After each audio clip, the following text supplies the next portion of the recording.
High school basketball is on the air this afternoon live from Greeley, Colorado. And the Round Ball Invitational, it's semifinal action as Cheyenne Central, both girls and boys, move on to the semifinal round to face Fruita-Monument, the Lady Wildcats and Wildcats. High School Hoops ×2 on 1480 KRAE is being brought to you by our fine sports sponsors. Now let's send it out to Greeley High School for basketball action ×2. Semifinal action of the Round Ball Invitational as Cheyenne Central girls and boys match up against Fruita-Monument girls and boys. Before the opening tap of the ladies contest, we'll check in with our pregame show right here on 1480 KRAE. From Cheyenne Greeley Central High School, Larry Proietti, Nick Proietti, our special guest, joining us already in the booth high atop at Greeley Central. This is an old facility. I remember doing a basketball game many years ago. Matter of fact, our first guest, Glenn Kirkbride, who joins us, your assistant coach was the head coach of the boys team. That's how long ago it's been since I've been in this building. Hey, our games today are being brought to you by MHP, LLP, Lennox Auto Body, Mary's Mountain Cookies, Medicap Pharmacy, Meridian Trust Federal Credit Union, Merritt Plumbing and Heating, Page and Zach Lane at number 1 Properties, Pepsi of Cheyenne with our Pepsi scoreboard, Pete's Builders, Platte Valley Bank, Taco John's Gill Window Company, Wyoming Department of Transportation, Kuzma Success Realty, and Cheyenne Urological PC.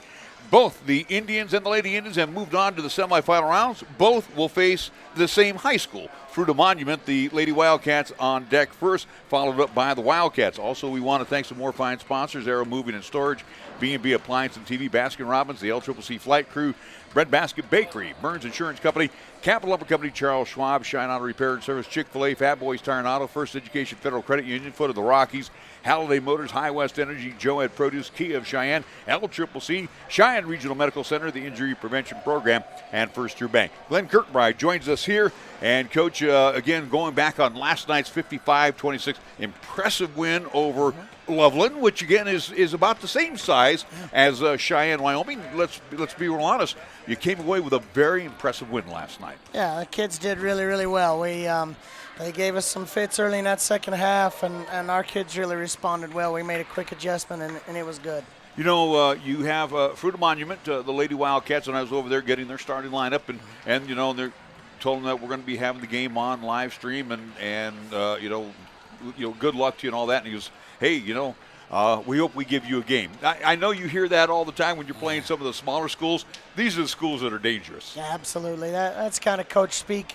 I tell you, that group won 22 games a couple of years ago. They're very well coached. They're going to be fundamentally sound. This is not an easy game in any way, and I appreciate him saying it, but that's coach speak. Truly it is. You know, with your Lady Indians right now, 3-1 on the season. Again, you had the one bad game here, and, you know, you made a few mistakes yesterday, but are you seeing that stair climb towards the top? Yeah, we definitely are. You know, last weekend, first weekend, everybody's going to have jitters and be kind of sloppy.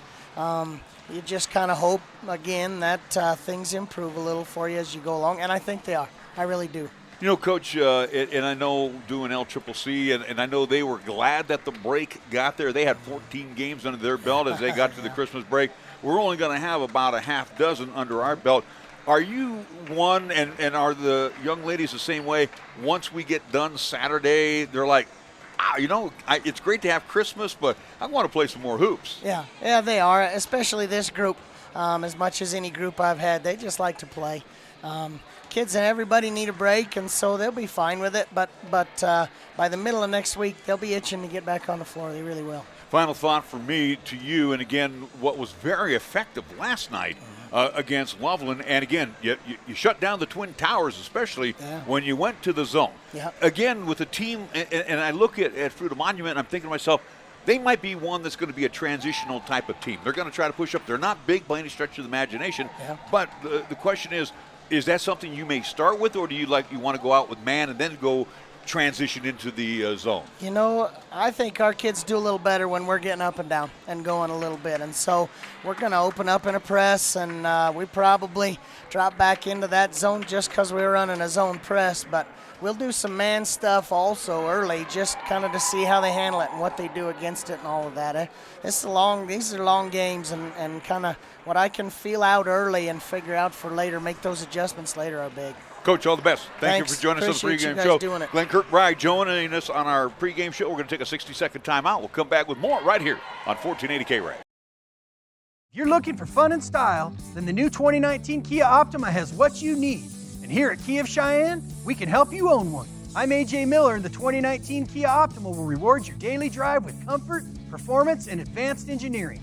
Kia Optima technology, your phone allows access to remote lock or unlock, climate control, 24-hour roadside assistance, and much more. Come in, call 775-0123, or go to KiaofCheyenne.com, and we'll make it easy.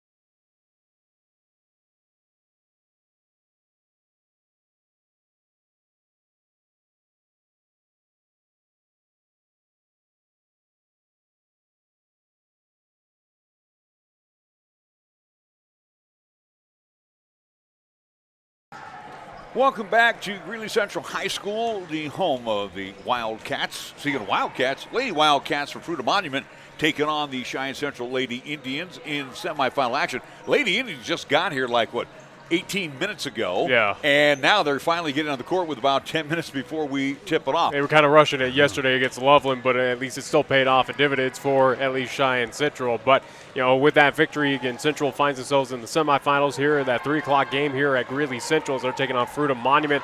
Looking at the other side of the bracket, at least on the winner's side, again, as we don't have that updated here, at least the graphic-wise, but at least coming up here at Greeley Central at 6 o'clock tonight, it will be Greeley Central taking on Greeley West. Footnote of at least the Greeley Central and John F. Kennedy, at least, contest from last night happening here at Greeley Central. How about a final by Greeley Central of 73-5? Holy Toledo. So at least for Cheyenne Central, if they're able to move on to that championship game coming up at 1 o'clock here at Greeley Central tomorrow, they're going to wait the winner of Greeley Central or Greeley West. So looking forward to it. That kind of gives you at least a size up for the semifinal, at least championship, at least bracket here in Greeley. And I expect this building to be jam-packed tonight. Trust me, those are two traditional rivals in this city. Yeah, without a doubt. So looking forward to it. And again, we still have this contest and also 2 boys action coming up. And hopefully we'll be having 2 championship games coming up here on 1480 KRAE tomorrow with myself and Chris Polton, who will be joining me down here at the same, at least, venue here at Greeley Central. I get cut. I am cut from the roster. You're what looking a bummer. for fun and style. All right, anyway, we are glad to be down here and bringing you both games. First off, 1480 KRAE, 101.1 FM, 1480KRAE.com, live streaming. And I know he doesn't really say too much because he's busy with all of the knobs and the buttons here and making sure that the good photography comes out. Nick Proietti. Again, we're live streaming Periscope via Twitter and on YouTube. Just punch up 1480 KRAE in the search engine. And we do welcome our friends from Fruita-Monument High School. That'll be joining us on the YouTube side as well because they want to check out how their team is, because not everybody can make it here, Nick. I mean, here it is. We're getting ready for 3 o'clock. There are people working. It is a Friday, yeah. It is a long drive. Yeah, it certainly is a long drive, but again, at least we're given that opportunity, again, completely free here to watch this contest. Again, girls action, and then boys immediately after this game wraps up between Cheyenne Central and Fruita-Monument, at least, again, the Wildcats and Indians. That is a tentative start time at 4:30 here at Greeley Central. All right, we're going to take a 60-second timeout. We will come back. We've got some starting lineups after this right here on 1480 KRAE.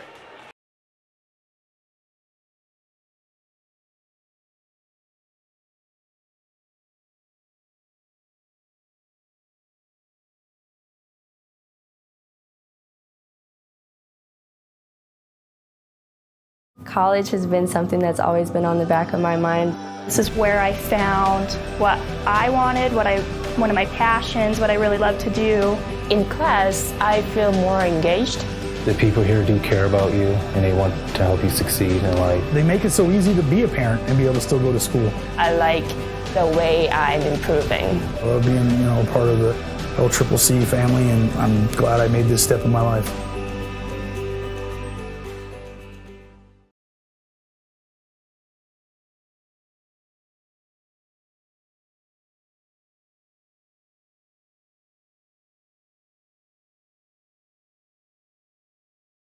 Well, we do have the starting lineups for Fruita-Monument, so let's get to that lineup real quick. They are under the direction of Michael Wells. He's in his 7th season. And this is the way they're going to line up against the Cheyenne Central Indians. You know what I have to get used to? It's just high school only. Usually when I'm reading LCCC rosters, it's lineup and what high school they're from or what city they're from. Yeah. Anyway, for the Lady Wildcats in the backcourt, it will be Bailey Rigsby.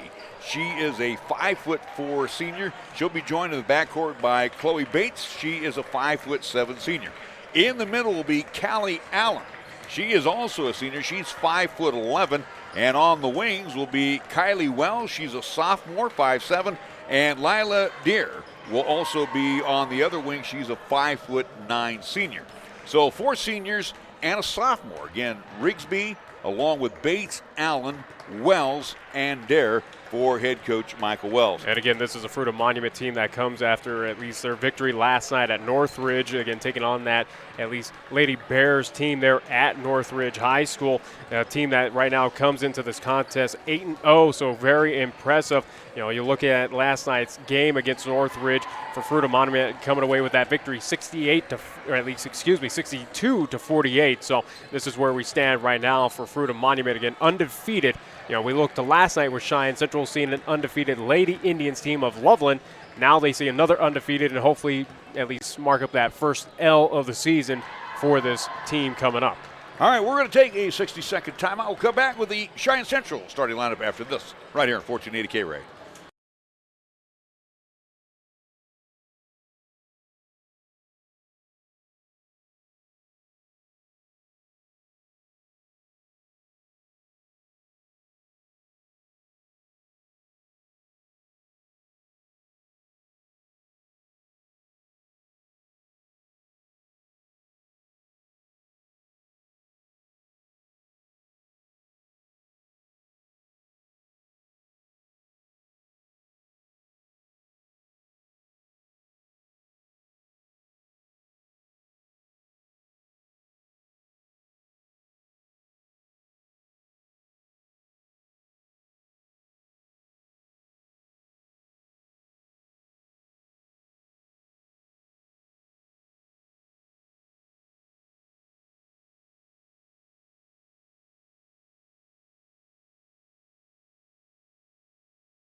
And we are back at Greeley Central High School, Greeley, Colorado, as we're in the heart of Greeley this afternoon. Yeah. And again, as I told Nick here, and even was laughing with Coach Kirkbride, it's been a long time since I called a game here. And matter of fact, I was on the other side, right by the central bench, calling a game on the floor my last time here. But we're up in the booth. So we'll be here for a couple of games. It's somewhat of a booth. Well, you know what? It's better than being tucked away in the corner on the floor. Let's be real. This is a very old facility. Yeah. And again, you know, not a lot of media. I mean, well, back in the day, a lot of media would be over here. I know even when I worked in Sterling, we would come up here and do basketball games, and we would be across the way. But you know, this has a lot of history behind it. Again, you look at the standards, Nick. These are the old-fashioned standards.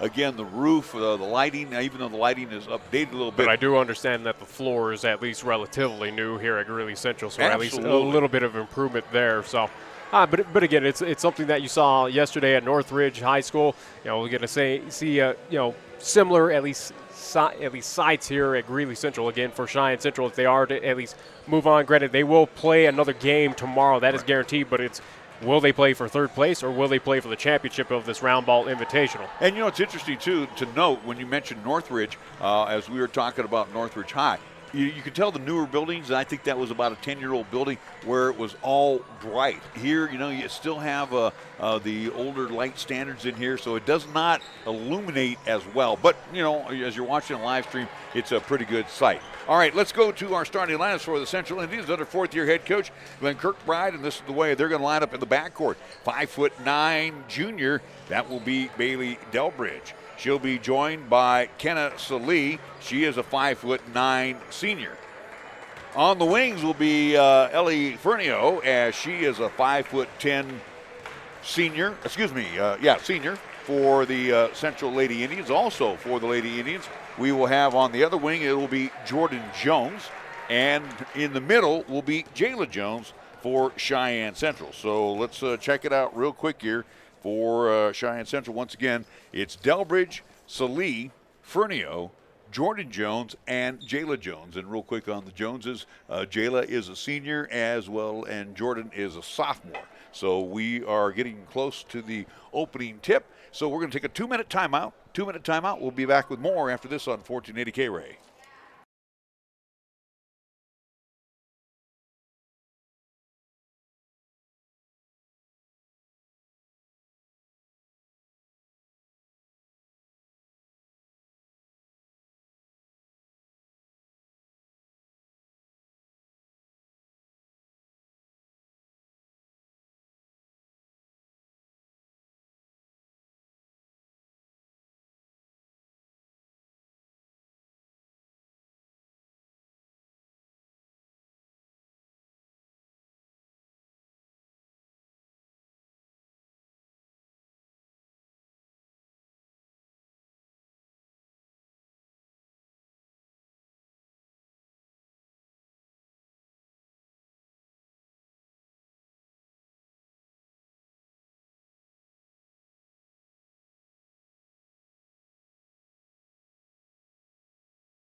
Jayla Jones along with Callie Allen getting ready to jump center circle. We are ready to go, and the tap will come down to the Lady Indians as Delbridge will come away with it.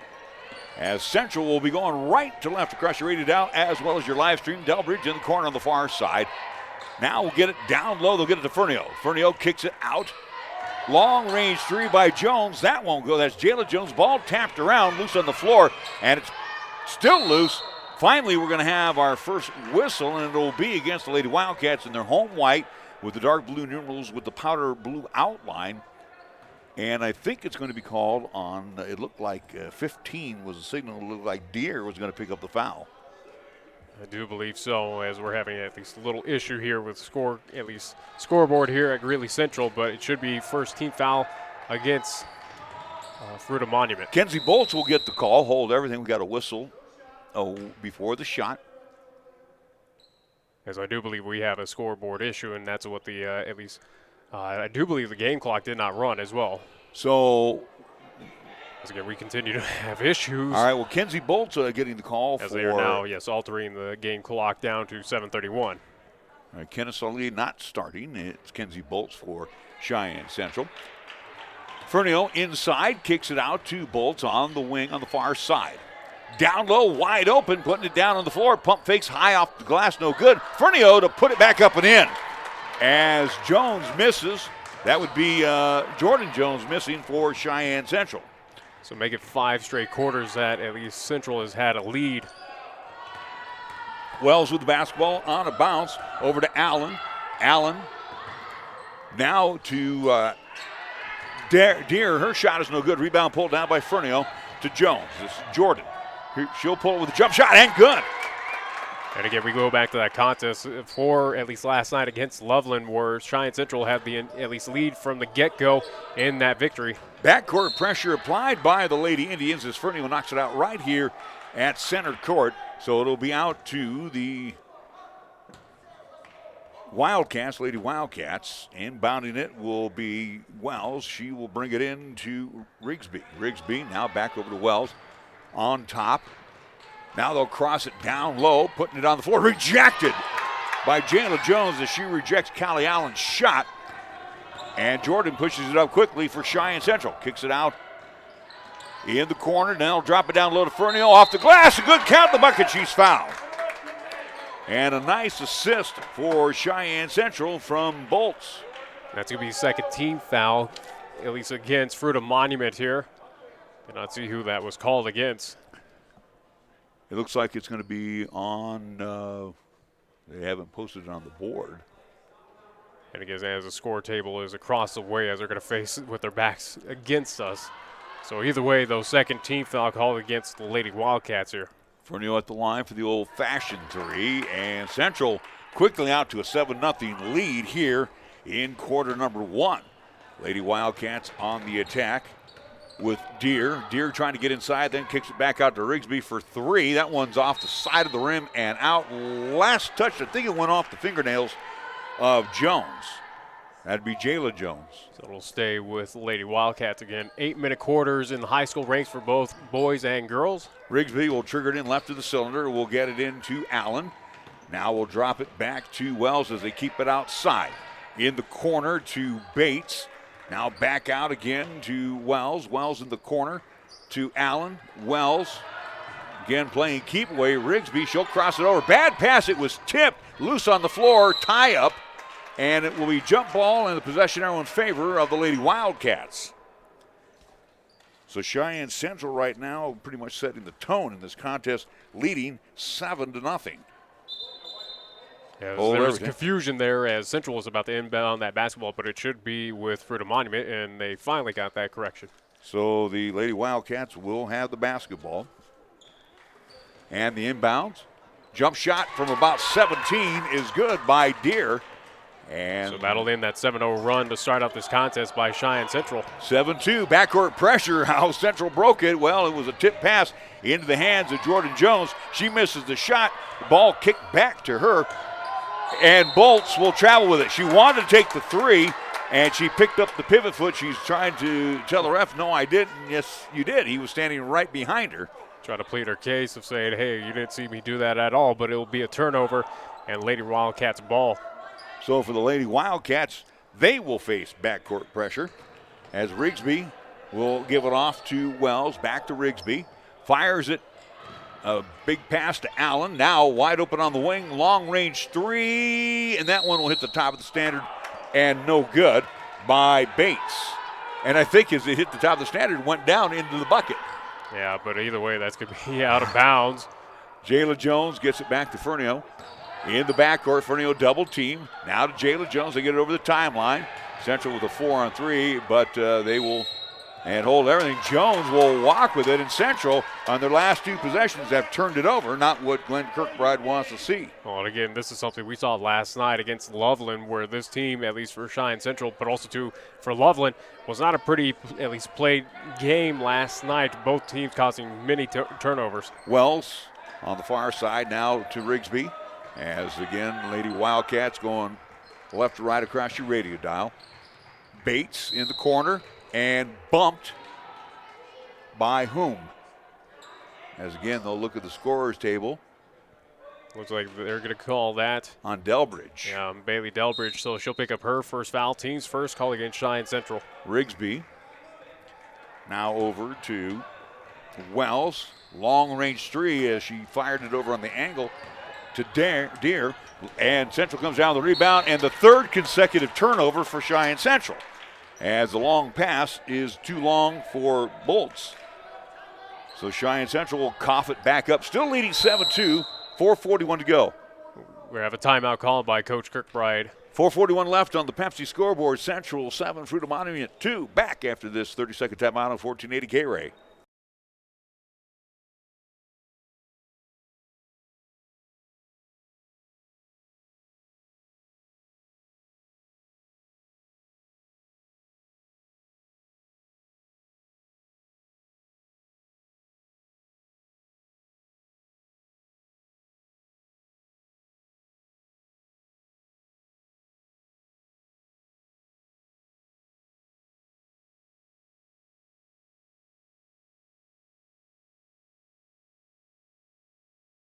Proietti along with Nick Proietti. We are back as it's the Lady Wildcats of Fruita-Monument and the Central Lady Indians. 7-2 our score as the timeout taken by Glenn Kirkbride. As Central was looking pretty crisp at the beginning of this contest, but now kind of the wheels are starting to a little bit fall off again. As you mentioned, 3 consecutive turnovers committed by the Lady Indians, but thankfully enough, they have at least a 5-point lead where Fruita-Monument has not been able to at least cash in on those turnover opportunities. Well, you can only live so long by making mistakes, and then they will come back to haunt you. So it will be Rigsby as she trots it over the timeline with the left hand on the far side. Now will swing it around in between the rings, loses her balance, and I think she was sneezed on there by Bolts. We do have a different, at least, officiating crew than what was at Northridge last night, but second team foul called against Cheyenne Central, as you mentioned, with Kenzie Bolts. She'll pick up her first foul. Wells will trigger it into Rigsby, and she will bring it over the timeline again. Set up the offense, fires it over to Deere. Deere now on the wing to Wells. Allen down low and threw one a little rock hard as Jones was in her face. That was Jayla Jones. Central basketball. Delbridge takes it, throws it off the glass, and good. How about that one for Bailey Delbridge? Oh, at least 2 points right there for Cheyenne Central. Comes after about a minute or so, at least cold spell. Deere gets it down again to Allen. Allen has a shot rejected by Jones as it was for Cheyenne Central. Again, Jayla Jones has just been too much for Allen. Yes, it'll stay with Fruita, at least north, at least. Yeah, last touch by Bailey Delbridge. Fruita-Monument with the basketball. Lady Wildcats. Deere takes it inside, underhands it up, can't get it to go, and it's cleared away by Jayla Jones. The Lady Wildcats are definitely getting shots, or at least they're getting good looks out there, but just nothing has fallen through so far. 9-2 our score. Delbridge on the far side. Bassard has checked in. We'll get to her. Here's a long-range three by Jayla Jones. That one is no good. Allen rips down the board, outlets it quickly to Deere. Here come the Lady Wildcats. Deere in the lane, then has her pass tipped away by Bolts and out. She was trying to send it back to Kylie Wells, got her first substitution for the Lady Wildcats. Lauren Hansen checks in. She is a 5'5" junior also checking in. Looks like it's going to be Emily Richardson. She's a sophomore, 5'8". Hansen with the basketball. Over to Wells, back to Hansen. She'll cross it over in the corner. That's dangerous to Bates. Now they'll get it back over to Wells. Wells now. Hansen. And again, staying outside. Central denying the inside. I think Central's dropped into that zone right now, Nick. And again, Allen, they'll get it down low to her. She'll throw one off the glass. No, it won't go. Cleared away again by Jayla Jones. We'll give it off to Delbridge. And Lady Wildcats just kind of tossing up prayers, hoping something that will fall through here. Cheyenne Central basketball. Jordan Jones wants to get inside with the left hand, throws it up and draws the foul. And let's see who's going to be the culprit. Looks like it's going to be on Wells. 13th foul called against at least the Lady Wildcats here. And again, as you mentioned with Wells picking up that foul, that'll be her first. It will send Jordan Jones, a sophomore, to the line for Cheyenne Central as they lead 9-2. And now it's 10-2 as she converts on the first free throw attempt. 2:43 left on the Pepsi scoreboard here in quarter number one. Second shot on the way and hold everything. I think we're going to have a lane violation. Absolutely. Against Jordan Jones. They had the foot over the free throw line. Now we'll see check it in Kenneth Ali as she will see some action for Cheyenne Central.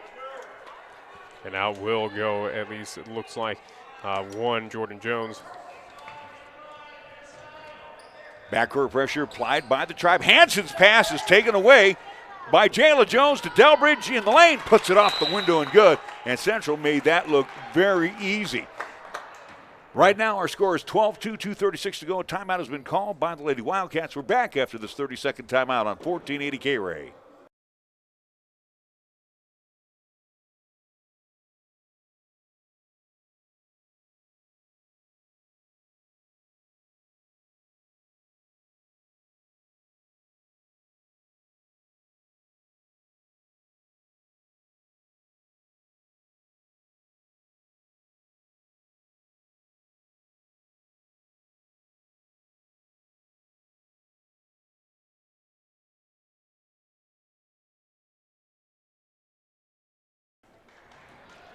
Want to mention that Bassart is a junior as she has checked in along with Salee. Backcourt pressure again applied by the Indians. That will go off the leg of Jayla Jones. And right now, the Lady Wildcats have a hard time getting it out of the backcourt.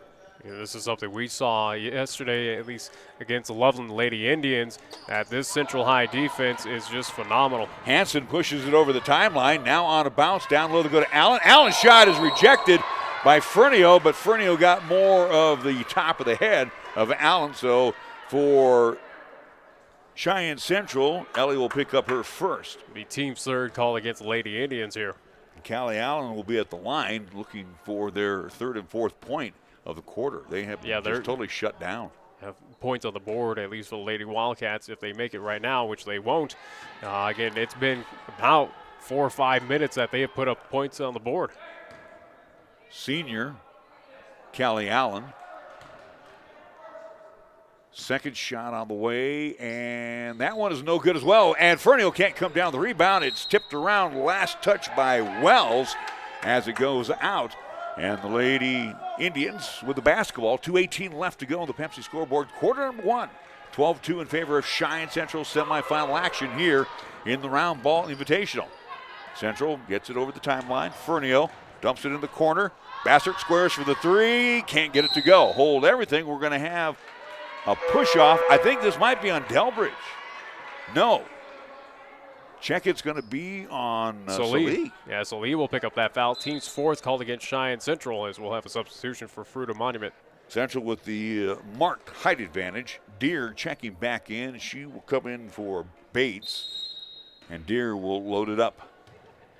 In the backcourt again, Hanson, caught up in traffic, gives it off to Wells. Wells over the timeline. Takes it in the lane and then throws it away. I think it might have been off the shoe tops of Bassert.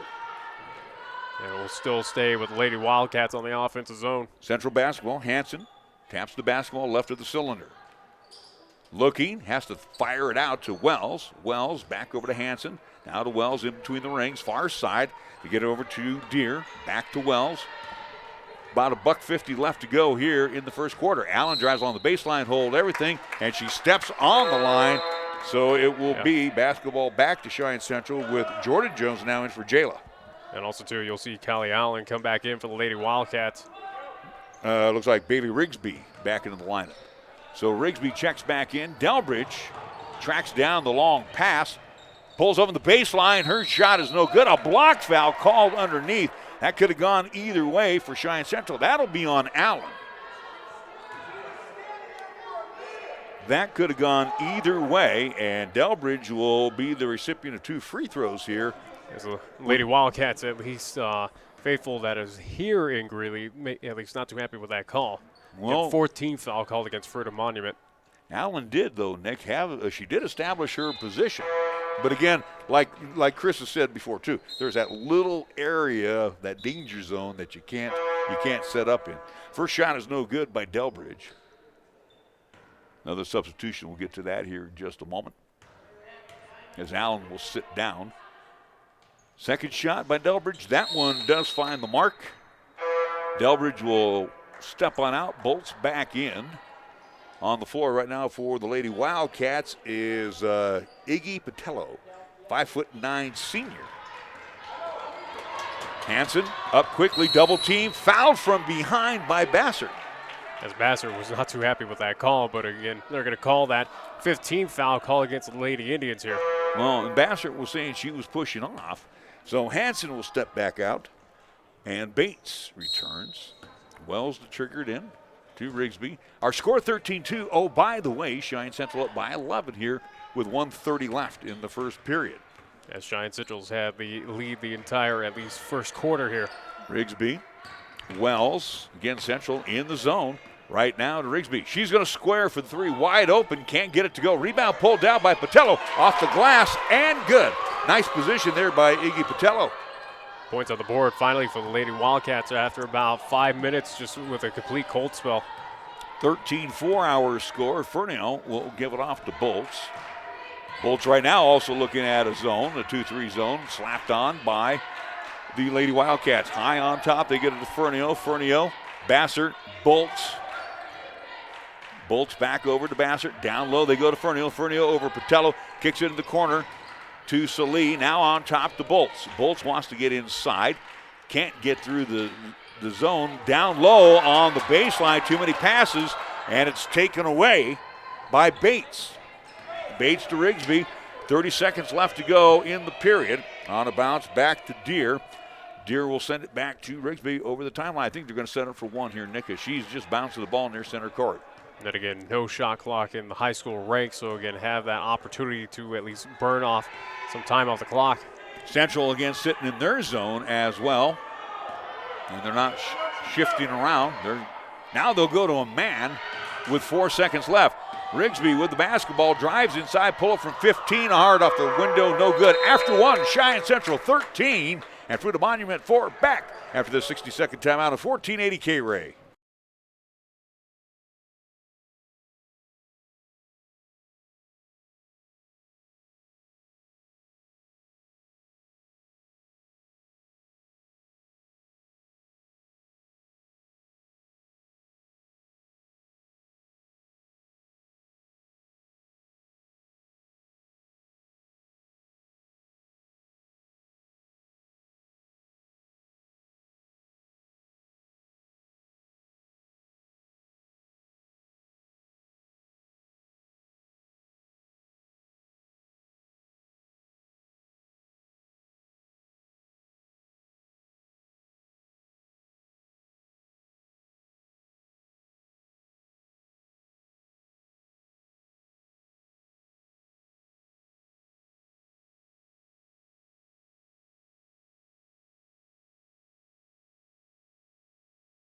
One on the season, looking to move that mark up to 4-1 right now on the positive side of the board.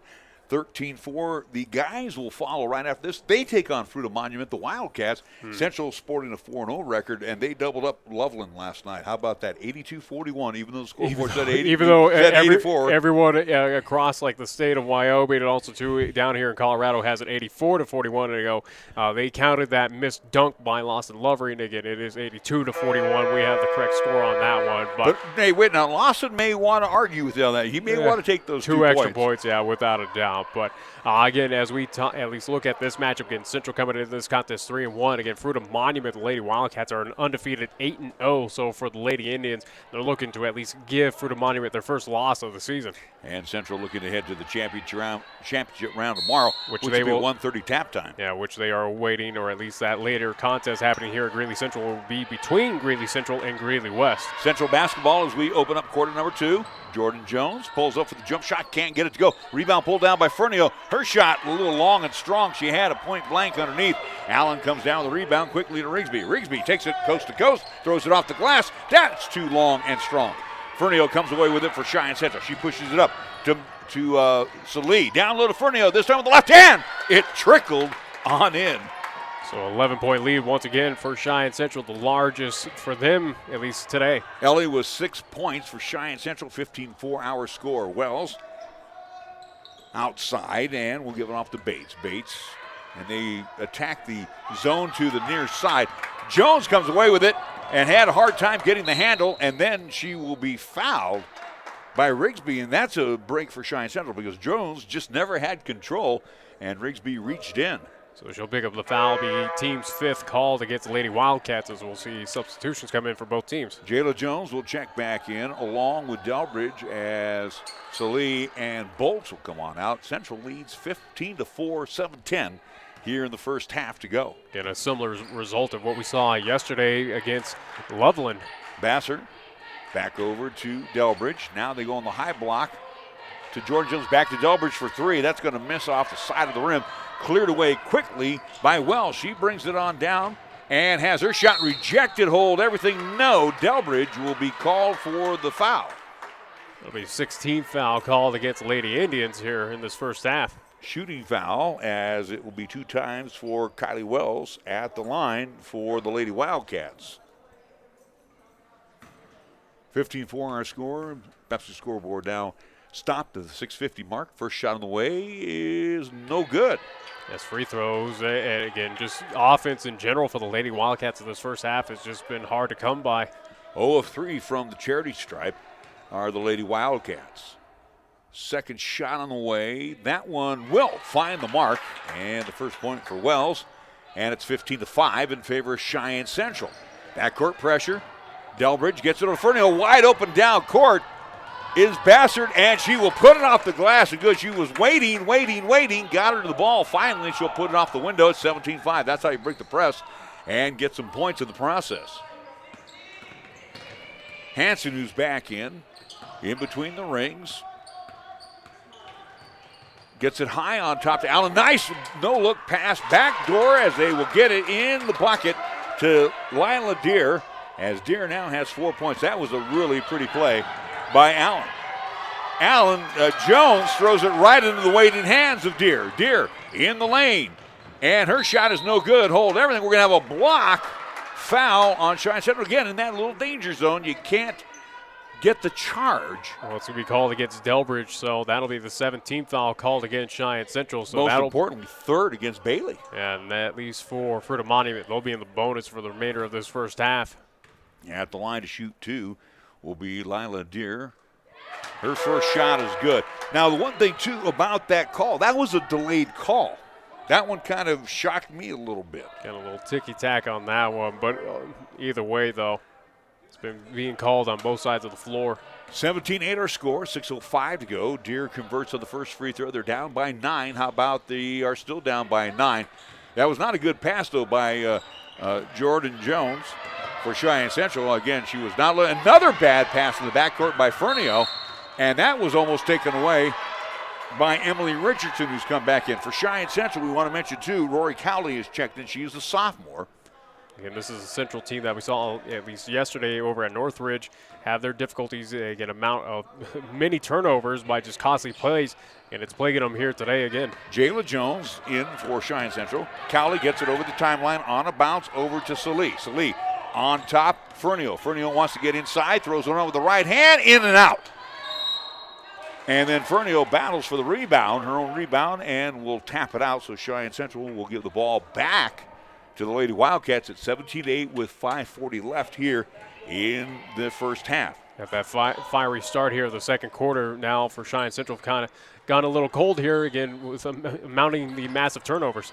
Down low, they'll go to Allen. Allen will be fouled by Jayla Jones. And again, if Jayla, and we were looking at that at LCCC this week, if Jayla would have her hands straight up instead of bent. And that's what at least Coach Kirkbride is telling her right now, get those hands straight up. 18th foul called against the Lady Indians here.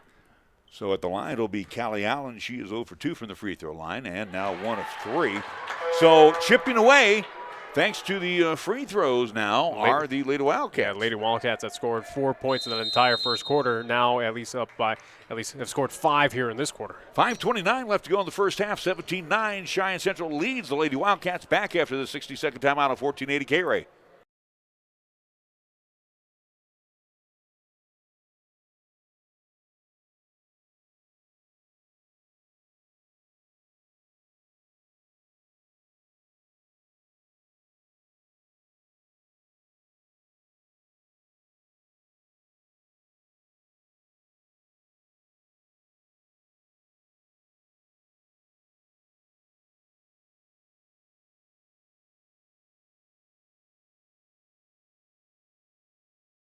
Well, we thought it was going to be a 60. It is a 30 as Allen will come back to the free throw line as she is now 1 of 3. And again, chip away. It's 17-9 in favor of the Lady Indians, who only have 2 here in the quarter.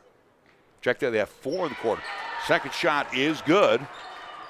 17-10. As right now, Fruita-Monument finding a little bit of offensive rhythm, also too finding at least that stroke from behind the charity stripe. Again, Central, their pass is not crisp at all. Cowley over to Bassard as they stay outside.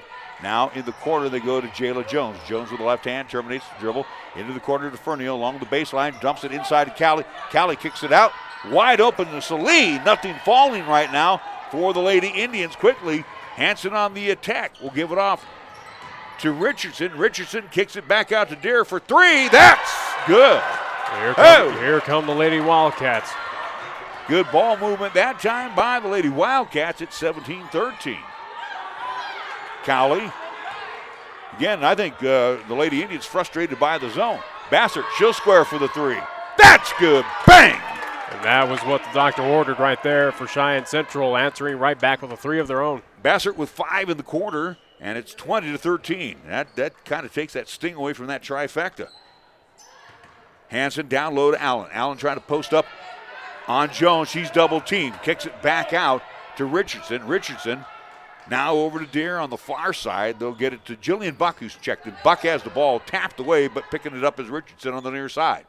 They'll go over to the far side now to Deere. Deere on the wing. On top, they'll go to Buck. Angle on the near side to Richardson. She has the pass tipped away into Jillian Buck's hands. Buck in the corner, caught up in traffic. Now to Hanson. 3:50 on the Pepsi scoreboard with great zone defense here by Cheyenne Central. They're going to go down low again as Allen put the ball down the floor. And again, the official points to Jones and says you're leaning over. Keep the hands up. I mean, even the official tried to tell her that this is why you're getting called for the foul. Well, even fans, at least Cheyenne Central faithful that have made it down here to Greeley also too, kind of showcasing Jones of, hey, straight up. So Allen at the line to shoot 2 again. First shot is good. Do what I mentioned, at least with that foul called against the Lady Indians, that is their team's 9th. Kyla Bush will check in. She is the senior for Cheyenne Central. Right now we got substitutions running in, out. Little musical chairs by both teams right now, but I think we got everything settled. Okay, Jordan Jones will be back in for Cheyenne Central. Second shot on the way. That's off the front of the iron, no good, and tapped out by Hanson. Hanson had good position as Fernio kind of went underneath a little too much and it went past her hands. Yeah, misjudged at least the rebound. Cowley, another bad pass by Cheyenne Central. Allen comes away with it. Locking and loading for 3 is Wells. That won't go, and the rebound loose on the floor. Taken away by Bassett. Wow, that was just pure strength. Gives it off to Fernio. Fernio on the far side. Spin around move with the left hand. On the bounce, wide open, down low. Cowley puts it up and in. So for the Central Lady Indians, they lead 22-14. 3:15 left to go here in the stanza. Wells, far side to Hanson. Again, staying outside the arc. Hanson gives it off to Deere. Deere on the near side. Back on top, wide. I wonder why she passed the shot. It was Wells. She was wide open for the 3. Deere, down low, they go to Allen. Allen will be fouled from behind as she had the step on, I do believe it's going to be on Jordan Jones. It looks like it will be called against Jordan Jones. 10th team foul called against Cheyenne Central, so double bonus time for the Lady, at least Wildcats. So Jordan Jones with her first, and back of the line will be Callie Allen. First shot is good. As right now, Cheyenne Central kind of living on the edge here in this second quarter. You know, we go back at least on that turnover, great defensive stop, and then at least equating down on the offensive zone for the Lady Indians to get 2 points in. And this is at least a Lady Indians team that is, again, very fortunate right now. Chloe Bates back in as Allen drops in both free throws. Hey, how about a half dozen points? Central leads 22-16. Bassard over the timeline, far side to Fernio. Fernio crosses it over. Again, the passing has not been exceptional by Cheyenne Central here in the first half. Fernio inside, gets the pass. Nice move, hold everything, and she took an extra step. So another turnover by Cheyenne Central as they just keep mounting up here in this first half. Took that extra bunny hop step, and Central will give it back to the Lady Wildcats. As Coach Kirkbride tried to get an explanation on that. Didn't believe it was a travel. Oh, yeah, and it was. We saw it from up here. Hanson, far side. Now they'll go in the corner. Down low, they get it to Allen. Allen with the left hand. She can't get it to go. Battles for the rebound. Comes away with it. Loose on the floor. Kicks it back out to Wells. Wells now on top. Over to Hanson. Hanson back over to Wells in between the rings. They'll kick it over to Deere. Now to Wells. Hanson, she'll square for the 3. Off the back of the iron and cleared away by Cowley. Again, this is a Fruita-Monument team throughout this contest. Has had great looks, but just nothing falls. $1:55 left to go. Jones to Bassard. On the wing on the far side, it's Fernio. Fernio with the left-hand dribble, drops it over into the hands of Cowley. Cowley in the corner now to Kyla Bush for 3. That's going to be well off the mark. Bush battles for a rebound, keeps it alive. Fernio comes away, then off the glass and good. Fernio with 9 in the game. 8-point lead for the Lady Indians here. 24-16. 1:25 left on the Pepsi scoreboard here in the first half. Hansen crosses it over to Deere. Deere drives along the baseline. That gets cut off. Good job defensively as Bassett came in to knock that shot away. Fernio comes up with it to Callie. Callie gets caught up in the lane, loses the basketball. It's taken away by Deere into the hands of Wells. Wells over Jones, no good. Jones comes away with a rebound. Quickly to Bassett. Bassett down to Fernio. Fernio, stop, pop, can't get it to go. Rebound pulled down by Wells with 50 seconds left. Wells slid a little bit but got the pass off, and the three is good by Chloe Bates. 5-point lead now for Cheyenne Central here in this first half. 24-19. Bassett squares for the three. That's well off the mark. Cowley comes down with the rebound to Fernio. Fernio tries to take it inside. That's off the window and no good. Ball loose on the floor. Allen collides with Bassett. Is it going to be Bassett with the foul? As they're going to move at least players over to that at least right-hand side, it looks like it will be. Again, double bonus for the Lady Wildcats. So we'll send Callie Allen back to the line. She has been busy here in quarter number 2. This will be her fourth trip. She is 5 of 6 from the free throw line. So she has 5 points, 22.7 seconds left, 24-19. First shot of the way is good. And crucial at least free throws right now for the Lady Wildcats if they want to gain some sort of momentum heading into halftime here. And Buck has come back in. This is a Lady Wildcats team that was down by at least big points here throughout this entire first half. Again, second shot is also good, and we'll see Patello back in. How about a 24-21 score? Again, now we have a ball game between these two after a Cheyenne Central just kind of second quarter collapse. Yeah, and again, Lady Indians have been their own worst enemy. It's not so much the Lady Wildcats beating them right now to the punch. Inside, bad pass, but there to pick it up is Bassett on the far side. Gets it inside to Bush. Bush double team, pull-up jump shot, that misses the mark. Tapped around, Patello comes away with it. She's tied up, and both ladies hit the floor hard with 0.6 seconds to go. It's a jump ball, and it will be out to the Lady Wildcats, so they got time to get it and throw it.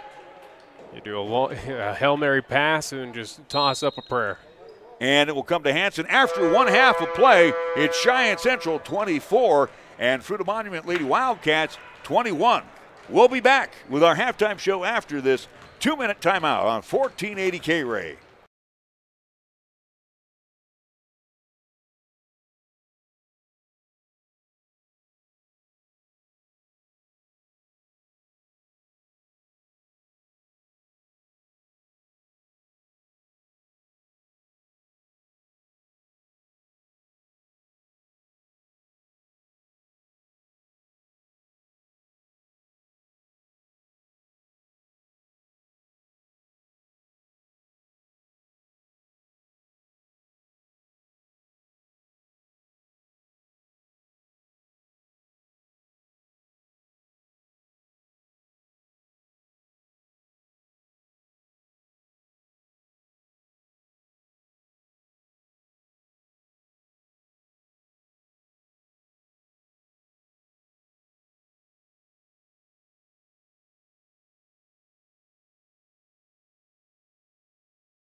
Back to Greeley Central High School at the intermission. The Lady Indians leading 24-21. A little marked difference from last night's game against the Loveland Lady Indians. Lady Indians more of their own worst enemy.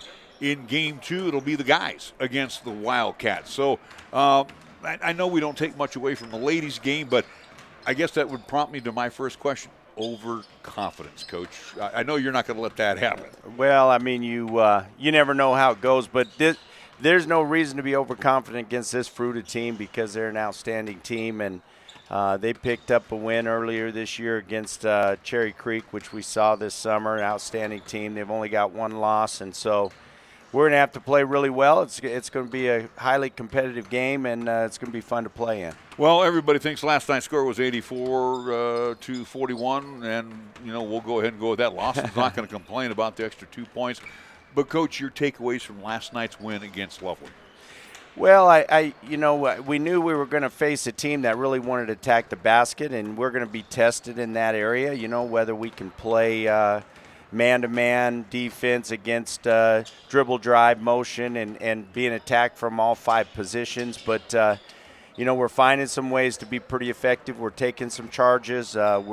We're helping well. We're covering down when we need to and protecting the basket. And, we've been able to get out in transition and score a bunch of points, but probably most happy with our defensive effort to start the year in the first 4 games. One of the nice things, we get to spotlight once in a while, and it's a super soft. And again, Nathaniel Talich is stepping up to the plate. He's going to be that super soft for you.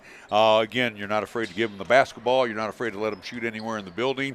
And again, too, he can spot anybody he needs to underneath to finish off the play. Tell us a little bit about the development of this young man, especially just for 1 year, freshman to sophomore year. Yeah, I mean, we really have had him in our program going into his freshman year summer. I mean, he was the entire JV team, offensively, defensively. Then as he started into his freshman year, he was getting a couple, 2-3 quarters of varsity. And then by the time we got to the state tournament or regional tournament, he was a bigger and bigger part of what we do. And so he's just one of those guys. He's a blue-collar player, really physical player, runs the floor harder than anybody runs it, and plays as good a defense as we've got in our program. So for him to be where he's at right now as a sophomore is pretty special, but it's a great fit with the personnel that we have. And, he's a number 1 type scoring option around a 7-foot guy inside, and, takes both of those kinds of inside, outside, and everything in between. And he kind of gives us pretty much everything we need offensively. A lot has been said about Lawson Lovering, and deservedly so. And, again, we're not going to dismiss him. But, again, you have a couple of twins on your team. Yeah. Brady, very, very good offensively and is going to get you a lot of boards as well. But coming off the bench is brother Brock, who is developing into that player who's going to be paying off some dividends down low for you as well. Yeah, the biggest thing about those 2 guys is they are, when we can get them to play downhill, they are both great passers, interior passers. And as they get more and more comfortable with completing those passes, occasionally they'll throw one that's ill-advised, but you can see what they're thinking when you watch the film. I watched the game from last night, and a couple of balls got tipped out of bounds or didn't find the mark, but you can see what they're seeing, and they've always been really good there, and they dive to the rim, and that gives you another guy to finish when they're trying to get double and triple team Lawson inside. So they got a lot of weapons. We got 8 guys that we really trust, and Randy LeBeaumont's another guy on the interior that's played well for us. Final thought, and again, I mentioned this to Coach Kirkbride, and I'll say it to you, after we get done with the JUCO season, they've already got 14 games under their belt. You guys will be heading to the Christmas break with a half dozen because you will be back here again tomorrow, whether it's third place or for the championship round. But will these guys be chomping at the bit like, Coach, we want to play more. Christmas, we don't want Christmas to be around. That's right. They want to play games, and the coaches want to coach from practice. So it's a tug of war, and we'll they've been lucky to get 6 games in here in a short period of time, and now the coaches will have their fun with some practices over Christmas break. But one thing about these guys, they love to play together. They love to be in the gym together, and they love to travel together, and very, very good group of guys that are very cohesive and building chemistry. Tag Lane, join us on our halftime show. We're going to take a 60-second timeout. Come back with the first half stats after these words right here on 1480 KRAE.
Welcome back at halftime. Cheyenne Central leading 24-21.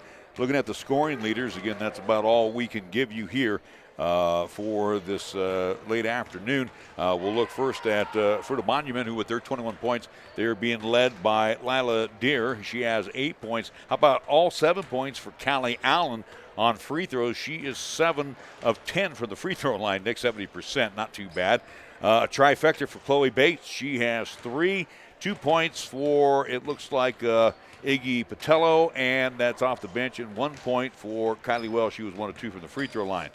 Cheyenne Central, and again, as I've said, I'm not going to beat this into the ground, but they have been their own worst enemy with the basketball. And I think with Delbridge being on the bench, that's really hurt. Well, again, this is a Central team that is fortunate enough right now, as much as it's a close contest.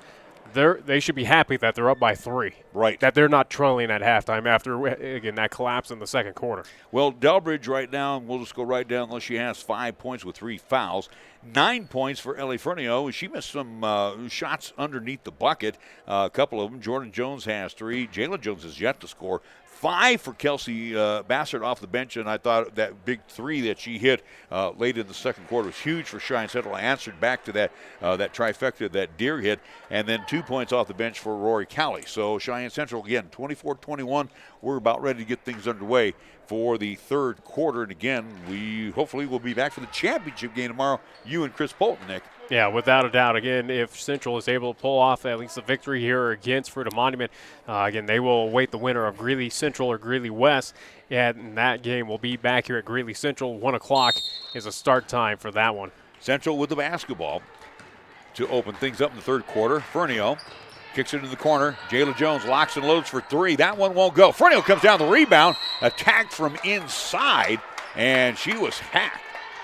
She didn't even get a chance to get the ball up in the air. It looks like it will be on Rigsby. Yeah, Rigsby will pick up that foul. That'll be the first team foul call against Fruita-Monument here in the second half. And she'll come out immediately, and Hanson comes in. So it'll be Jordan Jones triggered into Delbridge.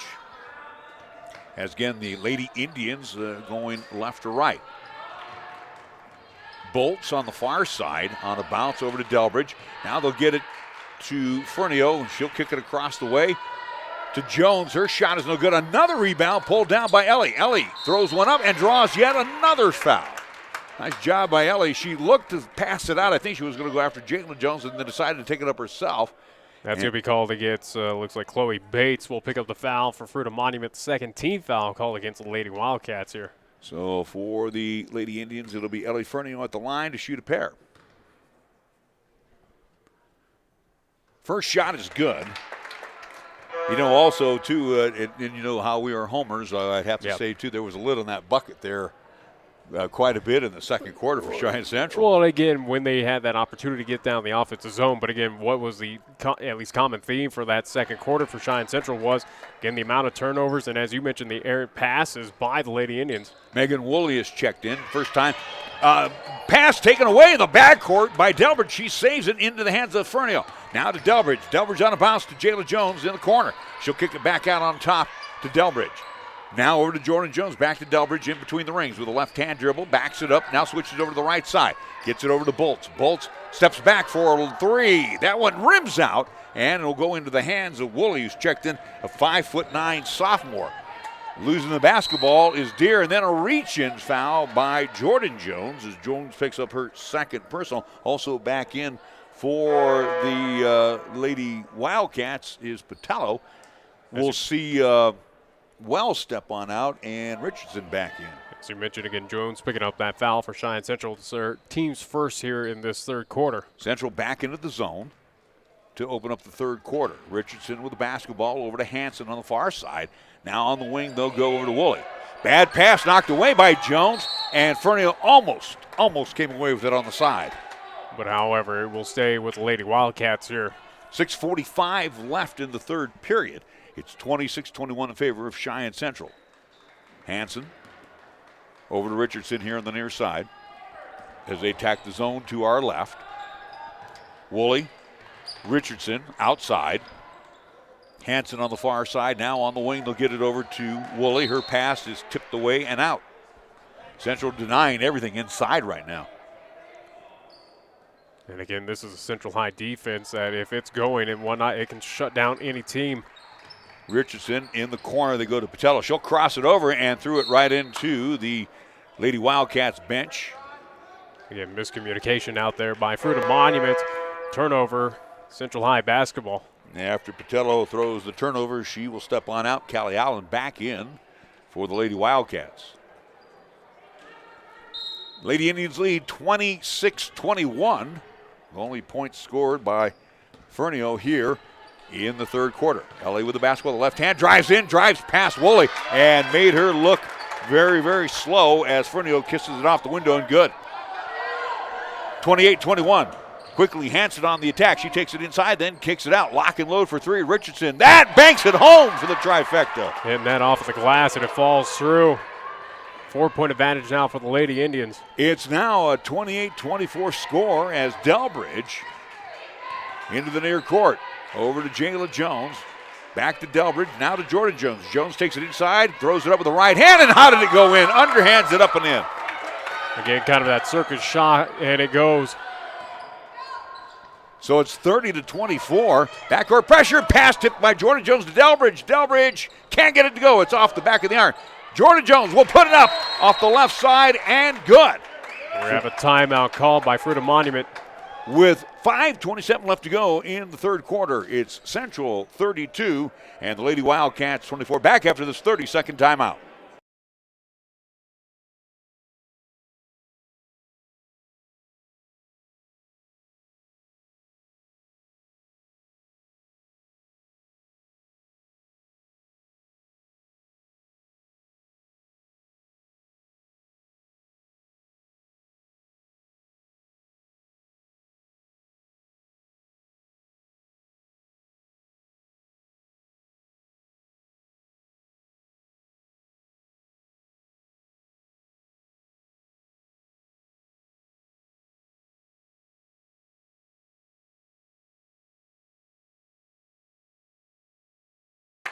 We're back after the timeouts as, again, Lady Indians with backcourt pressure. In the backcourt, Hanson will give it off to Richardson. Richardson over the timeline. Has the ball tapped away and taken away by Fernio.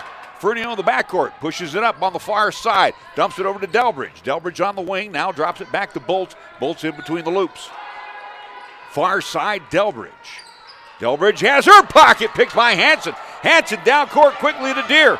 Deere misses the shot point blank. Hanson follows. She misses it. Deere's pass, or her shot, as she tried to put it back, was blocked by Jayla Jones. How about dodging two bullets? Yeah, how about that, especially when there was only one black shirt for Cheyenne Central on the defense and four white, at least Lady Wildcats on that end, trying to at least get that offense going. Hold everything, got a whistle away, and it's going to be on Cheyenne Central.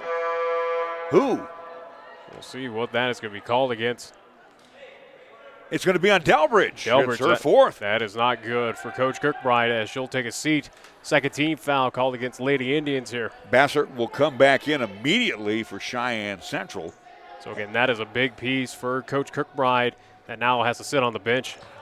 Rigsby back in for the Lady Wildcats. We'll get it over to Hanson. And then she loses the handle. It's loose on the floor, and it goes out. Central will get the ball back on the turnover. You got to feel bad for the Lady Wildcats. And again, being Central announcers, they had 3 point-blank opportunities, Nick, and they couldn't get the biscuit in the basket. Again, it was 4 people surrounding that basket on the inside, and again, did not come away with a single point on the board. Richardson will come back in for again, the Lady Wildcats. That's why I got to keep on saying Cheyenne Central very fortunate in this contest. Bolts now to Fernio in the corner.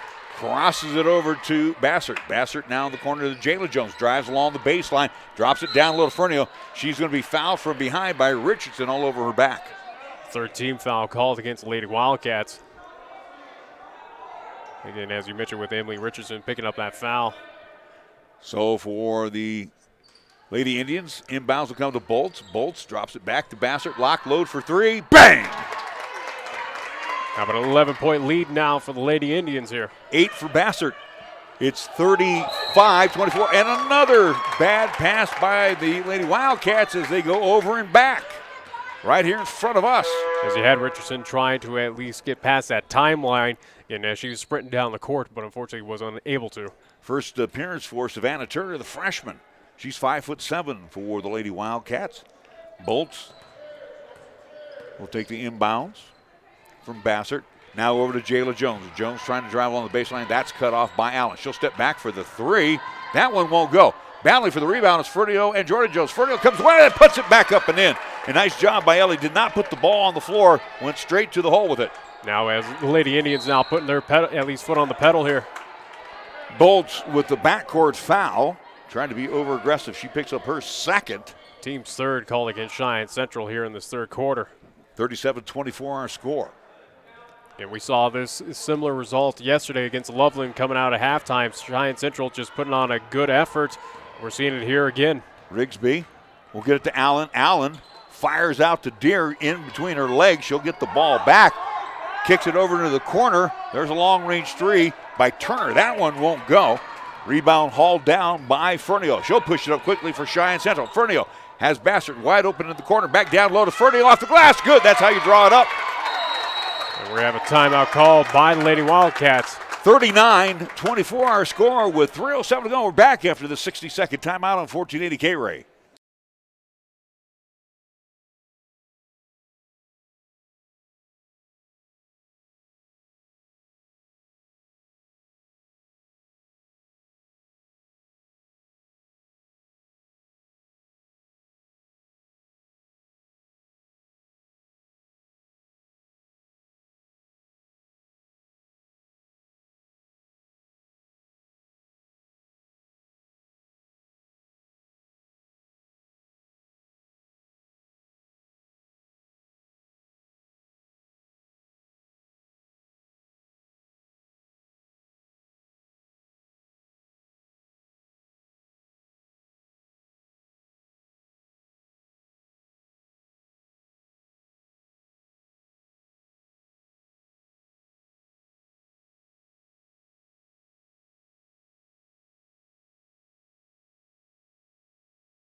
After the timeouts, both teams back on the floor. Lady Wildcats basketball, 3:07 to go in the period. They are trailing now by 15. What an explosion by Cheyenne Central here in quarter number 3. Rigsby on the far side, then a reach-in foul. So again, Cheyenne Central trying to be over-aggressive on the defensive side. Bassert will pick up the foul. Team's 4th called against Cheyenne Central. 3rd one on Bassert. Bolts will come on out, and looks like Salee will check back in. And there's a few pieces, at least for Cheyenne Central, with foul, at least in foul difficulty. And at least namely Delbridge with 4. And she's sitting on the bench right now. Deer, Allen, Rigsby. Now they'll go in the corner of Deer for 3. That one in and out. Again, good looks for the Lady Wildcats here in this contest, but just nothing has fallen for them. Jones comes away with it quickly to Fernio. Now to Jordan Jones for 3. That is well off the mark. Tracked down by Turner, who will give it back to Rigsby. Here come the Lady Wildcats on the run. Rigsby has it knocked away, then gives it off to Richardson. Richardson fires it out to Turner for 3. And the freshman hits the trifecta, Savannah Turner. 12-point advantage now for the Lady Indians after that 3. Fernio on top, hold everything. She wanted, again, it's a common thing. You look at the bucket, you want to shoot, and then she was shuffling the feet and then put it down on the floor. Official standing right there, caught it, and called her for the travel. Again, that moment where you take at least a stop to think can cost you, and it at least equates to that travel. Don't think, just do what's natural. 39-27. Richardson over to Allen. Long range three put up by, how about Rigsby? She hits a tray. How about back-to-back threes? A little 6-0 run there by Fruita-Monument. Yeah, the Lady Wildcats have drawn within 9 with about $1:48 to go. Jones wants to drive along the baseline, loses the basketball as it was bumped away. As she was bumped into by Allen, no call. Yeah, there was quite a collision there on that baseline. Bassert got the basketball, but she was out. And the official standing right there said, turnover. So it will be Rigsby over to Richardson. Now they'll go into the corner. That's Turner wide open underneath is Deere. How did she slip through the defense? Well, she puts it up and in. How about an 8-0 run now, Nick? Yeah, as the defense for Cheyenne Central falling asleep here. 39-32. Jordan Jones gets a screen from Fernio. They couldn't do the give and go. Now to Bassert. Bassert takes it out, gives it out to Fernio. Fernio wants to go inside, pull up, jump shot. It won't trickle on in. Turner comes down the rebound. Here come the Lady Wildcats. Boy, they are not going to go away quietly. A long range three in the offing. That one is missed as Fernio loses it off her shoe. Down low, Allen wide open, puts it up and in after the turnover. Holy cow. How about a 10-0 run now for the Lady Wildcats? So the Lady Indians trying to give it back. Fernio wide open inside. She missed the easy bunny. It's 34-39. Again, everything that could go wrong for Cheyenne Central is happening right now in this third quarter. The last 2 minutes have been a total waste for the Lady Indians.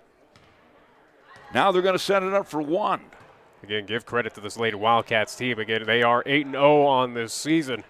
24-21 at the intermission. The lead is 5. Central has only picked up 2 here in the third quarter.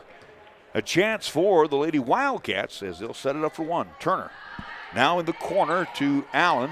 Back over to Richardson.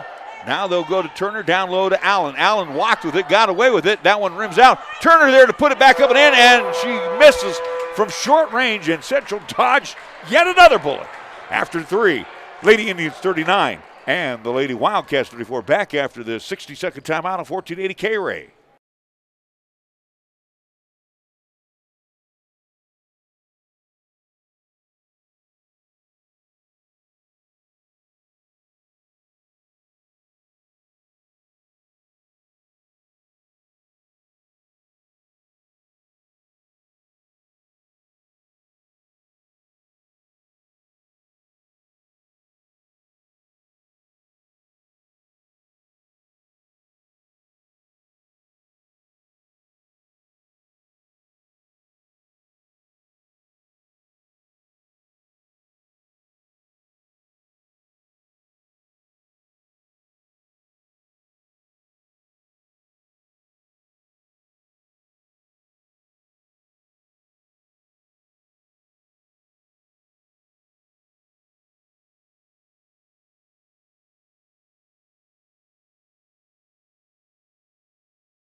Lady Wildcats basketball as we open up quarter number 4. Funny thing happened over the last 2 minutes. Lady Wildcats put in the last 10.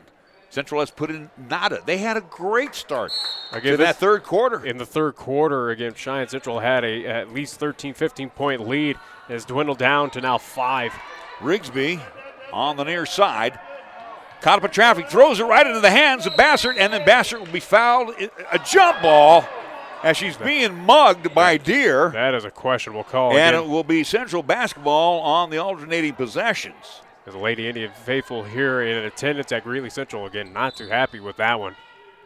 Again, right in front of the official there, so again, we won't complain. He at least is on top of it. And as they change the possession arrow. Central with 7:48 to go, leading by 5. 39-34. Larry Proietti along with Nick Proietti. We're here at Greeley Central. Salee. Jayla Jones back to Salee on the wing. Down low, they get it to Jordan Jones. She'll kick it out. Bassert. Bassert finds Fernio. Fernio on top to Jayla Jones. She'll lock and load for three. She's well off the mark. Jayla Jones has not been able to hit from the outside. Quickly down court to Turner. Now in between the loops. And she walked with it. She thought about the three again. She thought that was Rigsby. And don't think, just do. That's right. Either shoot it or don't. So Richardson will come on out. Wells will come back in. And Central with a big break on the turnover. Yeah, so neither team playing too crisp, at least here in the early, at least minutes of this fourth quarter. Fernio hold everything. And we're going to have an offensive foul, as they're going to say that Jordan Jones hip checked Turner. So that'll be at least for Cheyenne Central. I do believe 15 foul called for them, on at least in the second half. You could basically term that a turnover, Nick. Yeah. Richardson puts on the brakes, gives it off to Deere. Now to Turner, down low. They get it to Allen. Passes tipped away and taken away by Jordan Jones. Jones from behind, fouled by Deere. Deere tried to pick the pocket that time. And it will be out to the Lady Indians. So we played, I'm sorry, go ahead. 14 foul call against Fruita-Monument on that one. We played 62 seconds, and it's been turnovers and fouls. Fernio to Salee, now to Jones. Fernio was wide open underneath, and Jones couldn't get her to the basketball. Now they'll go to Bassett. Back over to Jones. Jones top of the key. And throws it right into the waiting arms, and this should be easy money. Off the window, and no good. Holy cow. Wells missing Central from point blank. Central once again lucky on that play. Salee drives along the baseline. That trickles on in. First points by either team here in this quarter. He's coming right there. 41-34. I'll tell you what, when Coach Wells gets the chance to look at this film, he's going to just be sick. Inside, Turner misses the shot. Coming down with a rebound and putting it right back up, and you got to like what the Lady Wildcats did there with Callie Allen, but unfortunately missed it. And then Central turns around and turns it over as they overshoot. Streaking down court with Salee, and it will go out of bounds. And I hate to say this, but for Cheyenne Central, again, they are fortunate right now to have the lead in this contest. Again, miss point-blank opportunities by Fruita-Monument. Again, that'll at least allow Central to retain the lead here. Delbridge is in. She has 4 fouls. They're going to try to protect her as much as they can. Locking and loading for 3. That's going to be an air ball, and it is saved by Turner. And it will be at least off. I do believe off of Turner. And again, Central basketball. Well, coming in for Jayla Jones will be Bush. And looks like the freshman Turner is going to come on out. And back in, it's going to be Jillian Buck. And what awaits the winner of this contest is the championship game of this round ball invitational happening tomorrow here at Greeley Central, 1 o'clock. Well, either team's going to have to pick up their game if they're going to play a championship round, because right now, not looking too crisp out here this afternoon. Especially some of the talent on the other side of the bracket, whether it is Greeley Central or Greeley West. Delbridge drives along the baseline. That's cut off, gets it off to Bush. Bush takes it inside, pull up, jump shot, try to bang it home. Couldn't get it to go, hold everything. And then we're going to have a push on the loose ball. I think that's going to be whistled against Wells. Yeah, it will be called against Wells, so she'll pick up that foul. Team's 5th against the Lady Wildcats. 5:22 left to go in this one. Question will be how long will Delbridge hang around? She's got 4 fouls. Fernio will get it in to Bailey. Over to Salee, now to Fernio in the corner on the far side. Fernio will find Delbridge, and they'll reload the offense, so she'll back it up, looking for some help. Now to Jordan Jones with 5:05 left. Jones caught up in traffic, loses her balance, and then she's tied up for the jump ball. Jones wants a foul, but no. And now the officials are going to convene. I think maybe Jones might have sold the foul. Again, original call was at least jump ball. Jones was saying that she was harassed by 2. And Jump they're going ball. to say jump ball, so 2 out of 3, as Meatloaf saying, ain't bad for the Lady Wildcats. Yeah, so at least Fruita-Monument gets that opportunity essentially for Cheyenne Central turnover on that play. So again, the Lady Indians cough it back up. It's 41-34, 5 minutes to go. Richardson over to Wells on the outside. Now Jones with a bad pass, and it's picked off. Bush, stop, pop from 14, well off the mark, and she'll get her own rebound. Bush pushes it back out to Jordan Jones, who throws it up and will draw the offensive charge. An interesting call there. That's going to be the 15th foul called against Cheyenne Central. That was not a good call. That's the 4th one on Jones. Oh, by the way, Allen was moving in the lane, and that's what Kirkbride was upset about in the backcourt. Then we're going to have a block foul on Ellie Fernio, and here's where Cheyenne Central gets silly. A 16th foul called against Cheyenne Central. So again, next one we'll put Fruita-Monument in the bonus. So with 4:38, a lot of time left to go. Central needs to stop. Need to stop going the internal combusting way here. As again, this has been one wacky fourth quarter between these two teams. Wells, Deer, now they'll get it to Buck. Buck crosses it over on top to Richardson.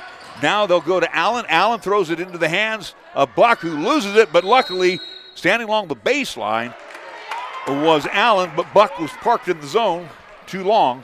3-second call on her.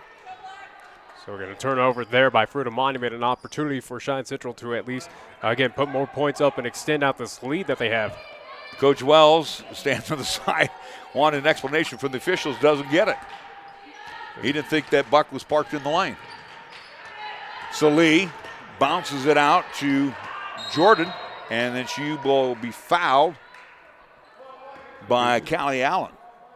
Yeah, Allen will pick up that foul. 16th foul for the Lady Wildcats, so both teams sit at 6 apiece. That was the last one that they had to give as well. Inbounds will come to Delbridge. Delbridge in the backcourt, being harassed by Richardson. Gets it over the timeline. Nice ball handling that time by Delbridge. Delbridge bumped into by Richardson. So now the Lady Wildcats kind of daring Central to go to the free throw line. Yeah. Basically saying, you got to beat us from behind the charity stripe. 17th foul called against Fruita-Monument. So we're going to see a substitution come in for the Lady Wildcats here. It looks like it'll be Hanson. I apologize. That was Rigsby on the foul, and Hanson will come back in. So at the line will be Delbridge. Bailey at the line to shoot one. And as Central does at this point have a 7-point lead. And boy, a little body English doesn't help either, as Bailey guided that one in. It hung up there for quite some time, but at least fortunate enough for the Lady Indians, finally fell. 42-34, our score. Central on a little 3-0 run here to, late into the quarter, and she'll hit both free throws, so a 4-0 run. Yeah, but those free throws very crucial in this contest. Extends the lead now to 9. It's 43-34. Wells on the angle on the near side. Now we'll kick it in the corner to Buck, back over to Wells. As Jones tried to go for the steal. Now to Hanson. They're burning precious seconds off the clock. Deer on the angle, far side. Back on top, they get it over to Hanson. Wells on the wing, double teamed, loses it off her. They're going to say it went off Fernio. Fernio looked like she might have stepped on or got stepped on by Wells. Bassert will come back in for Cheyenne Central. Wells to trigger it in. 3-possession game here for Fruita-Monument with plenty of time left. Goes around the elbow on the far side. Hanson does and gets it off to Deer. Deer, again, they're staying way outside the angle. Now to Allen, knocked away by Bassert as they try to get it to Allen along the baseline. That stops the clock with 3:15 to go. 9-point lead for Cheyenne Central, 43-34. Hanson will trigger it in. Get it into Buck. That might have been partially blocked. Jones all over her back. Wells will come away with it and get the bucket. And I think Cheyenne Central kind of got hosed on one there. All over the back was Allen.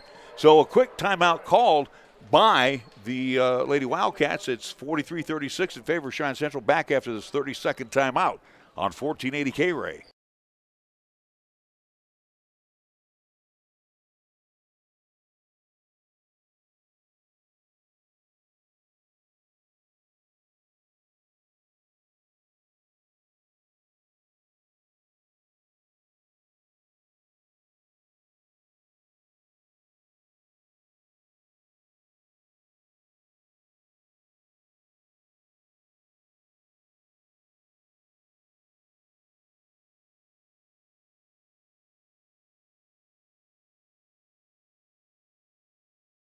got a break there, too, because the one thing that I noticed when Wells did that, she kept her hands straight up.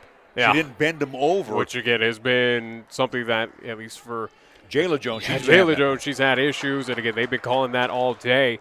So basically, if you're going to show the proper form, hey, I guess it's golden. So the senior, 5'11" senior for Fruita-Monument, she will help Wells get the bucket. Central looks at backcourt pressure. Fernio finally gets it into Jayla Jones, who's fouled in the backcourt. No call. Now they'll get to Delbridge, back to Fernio. Fernio finds Delbridge over the timeline. And now we'll get it over to Bassett. Bassett in the corner on the near side. She's double teamed. Looking. Finally throws it to Delbridge, and Delbridge is just fouled out as she was trying to go for the pass. Now let's see what we got here. Is it going to be on Bailey? If it is, she's adios. Yep, it will be a call against Bailey Delbridge. She'll go take a seat for Cheyenne Central. 17th foul for the Lady Indians, so both teams in the bonus here. Very short night for her, 7 points. And again, she is the team leader for the Lady Indians. We're going to see how this kind of affects Cheyenne Central with 2:51 remaining here in this contest. And Wells will go to line. She'll be shooting 1 and penalty. First shot on the way, and that one is good. That's what you got to do. You got to knock them home. Yeah. Wells, a sophomore. Now only a 2-possession game for Fruita-Monument here. 43-37. Second shot forthcoming, and that one also is good. So again, backcourt pressure will be slapped on as Cheyenne Central breaks the press. Quickly, Bassert on a bounce to Bolts. Bolts off the glass, can't get it to go. She threw it too hard up on there. And then Allen comes down with a rebound, and we're going to have a jump ball. And that should be out to Cheyenne Central. Central will get the possession back. And I think Bassert snuck in and grabbed the basketball right in front of the official down on the baseline. But again, smart play there by Fruita-Monument, changing that possession arrow. Bolts, who missed one from point blank, now will have the basketball. Threw it up just a little too hard. Bolts double teamed off the shoe. And again, Cheyenne Central will get the ball back. Kind of a delayed call there by the official, Deere, off her shoes. Central with 2:32 left, leading by 5. 43-38. Inbounds will come to Fernie on the backcourt. Cheyenne Central has held, at least had the lead this entire contest. And Ellie Fernio pushes off on Hanson, and she will be called for the offensive foul. That's 3 on Ellie. Team's 8th foul called against Cheyenne Central. Hanson, along with Richardson, will step on out. Buck will come back in. At least Coach Glenn Kirkbride just holds up his arms on what's going on here. Rigsby also back in. It's 43-38 with a lot of time left. How about 2:27? And only a 2-possession game for the Lady Wildcats. Allen in between the loops now over to Richardson. She's going to square for the 3. That one, Rigsby, no good. Ball loose on the floor as Fernio is tied up, and it's going to be a jump ball. And this time it'll be arrow favoring the Lady Wildcats. So they'll inbound the basketball on their end. 2:12 left in the game. Rigsby kicks it in the corner. Buck for 3. That is no good. Fernio will be fouled from behind. She is pushed by Allen. As Ellie had good position for the board, and Allen will pick up her 3rd personal. Team's 8th called against Fruita-Monument here in the second half. Ellie Fernio will be at the line. 2:08 to go. Again, a lot of time left. And this is a Central team that dominated, it seemed like, throughout this entire contest. Has now just had, a couple at least second and fourth quarter collapses. I'm looking at Jordan Jones here. She's limping a little bit. I hope it's not serious. Trying to kick it out. Fernio hits the first free throw. Oh, how huge that was. Makes it now a 6-point lead for the Lady Indians. Back into the contest will be Bates, another long-range artist. Again, both teams will be playing tomorrow here in Greeley Central. Again, it's whether for the championship or for 3rd place. Fernio gets her own rebound and throws it back up and draws the foul. This time it will be on Deere as she missed the second free throw attempt. So Deere picks up her 3rd. That'll be team's 9th called against Lady Wildcats. So for the Lady Indians, Fernio will be at the mark 2 times for Cheyenne Central. First shot is good. Ellie extends the lead now to 7. 45 to 38. Second shot coming up for the senior, and she nails them both. Yeah, big free throws there by the Lady Indians. Rigsby being harassed, gets it over to Allen. Her shot no good. Good job defensively by Jayla Jones. Fernio gets popped in the nose by Allen after the missed shot by Callie Allen. That is her 4th. It'll be team's 10th, so for Cheyenne Central, they're in the double bonus here for the remainder 155 of this contest. As Nick mentioned, $1:55 to go. Wells is not happy because Rigsby was being harassed right in front of the Lady Wildcats bench. She was double teamed. Coach Wells tried to get an explanation of why there was not a call there. Fernio's first free throw attempt hits the mark again. For Ellie, I have her down with 4 here in the quarter and 8, so 12. She has 21 here in the contest. Second shot on the way. That one is no good and will be tracked down by Bates. 1:50 left. The lead is 9 for Cheyenne Central. Rigsby to Bates. Deere crossing it over. Here's a long-range three. That's good by Bates. Her second trifecta. Stolen in the backcourt by Allen. She'll put it off the window and good. A 5-point swing in a matter of seconds. And then Central turns it over in the backcourt. A complete meltdown by the Lady Indians in the last 10 seconds. Glenn Kirkbride says, we got to talk about it. 1:24 to go, 47-43. We're back after this 60-second timeout on 1480 KRAE.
So Lee back in for Cheyenne Central.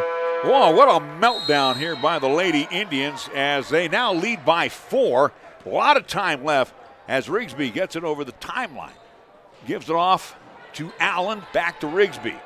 1:17 left. Here's another lock and load for 3. That's good. Oh my, by Chloe Bates. How about for the Lady Wildcats down by 1 now. Fernio gets the pass. Down low, Bolt's wide open, but she throws it right into the arms. And then we're going to have a whistle. That's going to be a foul, I do believe, against Jayla Jones. Yeah, Jones. 19th foul called against Cheyenne Central as, again, this fourth quarter has been a complete collapse. As well steps in front of the Bolt's pass. Bolt's did not go to the bucket with it. That shocked me. Fernio spotted her, and she didn't go with it. We have 58.4 seconds remaining in this contest. Again, this is a Lady Wildcat team of Fruita-Monument that has not led at one point in time in this contest. Central has been in complete control, and here they come, at least in the fourth quarter. Wells will toe the mark. First shot on the way is good, and we are now tied. 47. Really, if you look at it, Nick, the Lady Wildcats should be up by about a half dozen. How about the bunnies underneath they've missed? Yeah, they should be winning this contest at this point, and we'll see what happens. And Central has opened the door every time for them. How about the first lead of the night for the Lady Wildcats? It's 48-47. Fernio, under a minute to play with the basketball. Definitely wanted it in Ellie's hands. Crosses it over to Bolts. Bolts back over to Ellie in between the rings. She wants to take it inside, gives it off to Jordan Jones. Jones fires it over to Bolts. Now to Fernio. Fernio crosses it and throws it into the arms of Deere. And then fouled in the backcourt will be Rigsby by Jordan Jones. 10th team foul against Cheyenne Central. Double bonus time for both teams here for the remainder 36.9 seconds. Bailey Rigsby, the senior, will go to the line. She'll be shooting 2. Again, give credit to this Lady Wildcats team. They are 8-0 on this season. They're 8-0. They're undefeated for a reason, and we're seeing it here. They should have had an L. You got to remember, at one time in the third quarter, they were down by 15. Yeah. First shot of the way by Rigsby is good. 2-point advantage now for the Lady Wildcats, but for Cheyenne Central, plenty of time, though. One of your good three-point experts, Bassard, is sitting on the bench right now. Second shot, that one is no good. Jones comes down to rebound, hold everything. A tie-up jump ball, Central basketball. Oh, my. So kind of a moot point there, at least fortunate enough for the Lady Indians. A chance here to tie up this ball game. Jones almost turned it over as Fernio picks it up with 30 seconds left. Hands it over to Bolts. Bolts over to Fernio. Fernio, we got a whistle and a timeout call by Glenn Kirkbride. 27.7 seconds to go. It's the Fruita-Monument Lady Wildcats leading Central 49-47 back after this 60-second timeout on 1480 KRAE.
.7 seconds left. Lady Indians again have been their own worst enemy tonight. Yeah, again, Fruita-Monument has taken advantage. Yeah, without a doubt. Again, what is on the line here again is the opportunity to play in the championship game tomorrow at 1 o'clock. Loser will fall down to the third place game at 10 a.m. It'll be Jordan Jones to get it in. Finally gets it in to Salih. Back to Jordan Jones. Now to Fernio. Fernio to Bolts. And Fernio will be pushed. And that will be, I think, on Deere. Yeah, they'll call that on Deere, so she'll pick up the foul. Again, both teams in the double bonus at this point. 22.7 seconds left. Fernio has been busy at the free throw line. Crucial here. First shot is good. Oh. Let's use all of the bucket. Again, a scary moment there, but it finally fell. 49-48. Lady Indians down by 1. Second shot, and Fernio calmly cans them both. Backcourt pressure applied by the Lady Indians. Wells with the basketball. Rigsby now near center court, and a timeout called by Coach Wells and the Lady Wildcats with 14.2 seconds to go. 49-49 score. Back after the 60-second timeout of 1480 KRAE.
Well, Nick, somehow, some way, I'm going to try to get that ball in Allen's hand down low. Inbounds will come now to Rigsby. Rigsby with 10 seconds over the timeline. Switches from the right hand to the left hand, back to the right. On the high block, they get it to Allen. Wanted to do the little give and go, they couldn't do it. Rigsby walked with it. Rigsby walked with it. Central basketball, 2.7 seconds left. Central dodged a huge bullet. It will be Jordan Jones to trigger it in, and then we're going to have a timeout as Glenn Kirkbride is going to devise a 2.7-second play for Cheyenne Central. We're back after this 60-second timeout on 1480 KRAE.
Oh, 2.7 seconds left to go. Jones will get it into Jayla Jones, back to Jordan Jones in the backcourt, and we are now at overtime. 49-49 our score. We'll be back after a 30-second timeout on 1480 KRAE.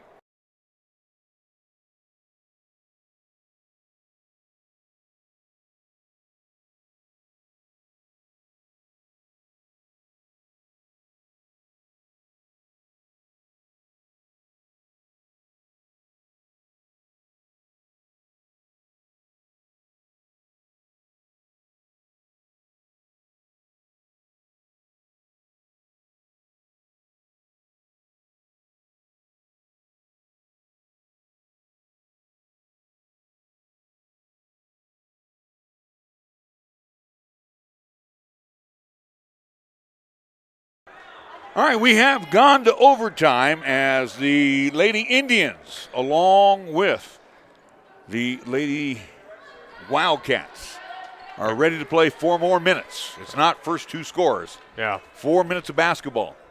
Jones, Jayla Jones, Allen jumping center circle.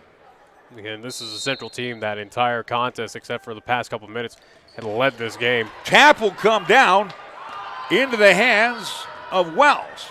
Wells to Rigsby. Rigsby terminates the dribble, gives it off to Deere. Deere to Wells. Down low they go to Allen. Allen trying to back inside, loses the handle. And it will be out to Cheyenne Central. Coach Wells wanted a foul as Jordan Jones was reaching in.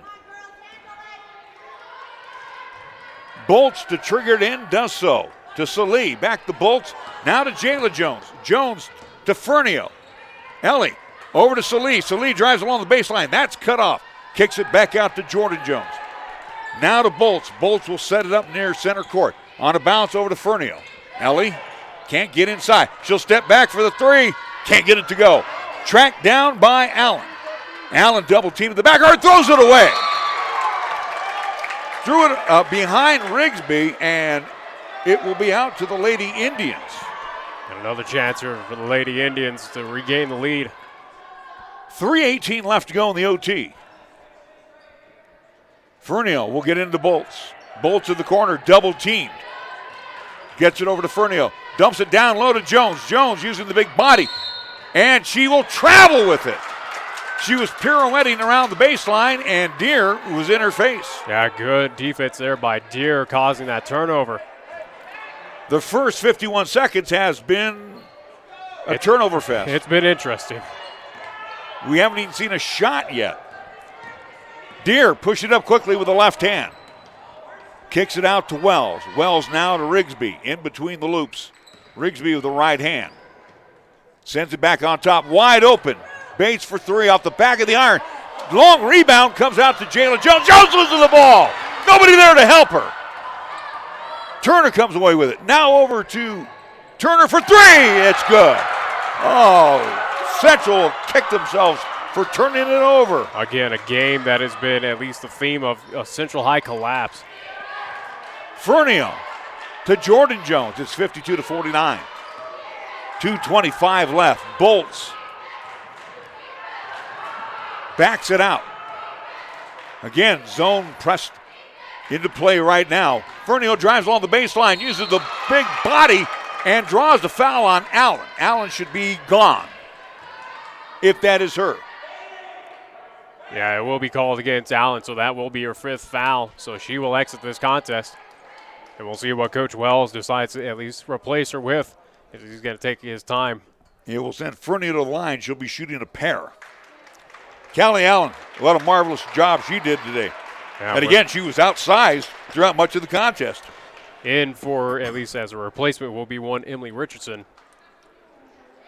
And again, as we look for Cheyenne Central, as both teams have a player exit out with 5 fouls. Again, for Cheyenne Central, they're without Bailey Delbridge. Well, Bassert will come in, and she will come in for Jayla Jones. Again, smaller lineup for both teams now. Fernio at the line shooting 2. First shot is good. Again, free throws that matter so much right now. At least fortunate to get that first one to fall. It's 52-50, Nick. 2:12 left in the OT. And again, those fouls earlier do carry over. Both teams in the double bonus. Second shot is good. 52-51 in the backcourt. It's Rigsby. Pushes it over the timeline, gets past Bolts, and then backs it up. Richardson. Wells coming around the elbow and kicks it out on the far side over to Richardson. Now back to Rigsby. $1.50 left on the Pepsi scoreboard. Richardson. Wells again playing catch outside. Wells will send it over to Rigsby. Rigsby.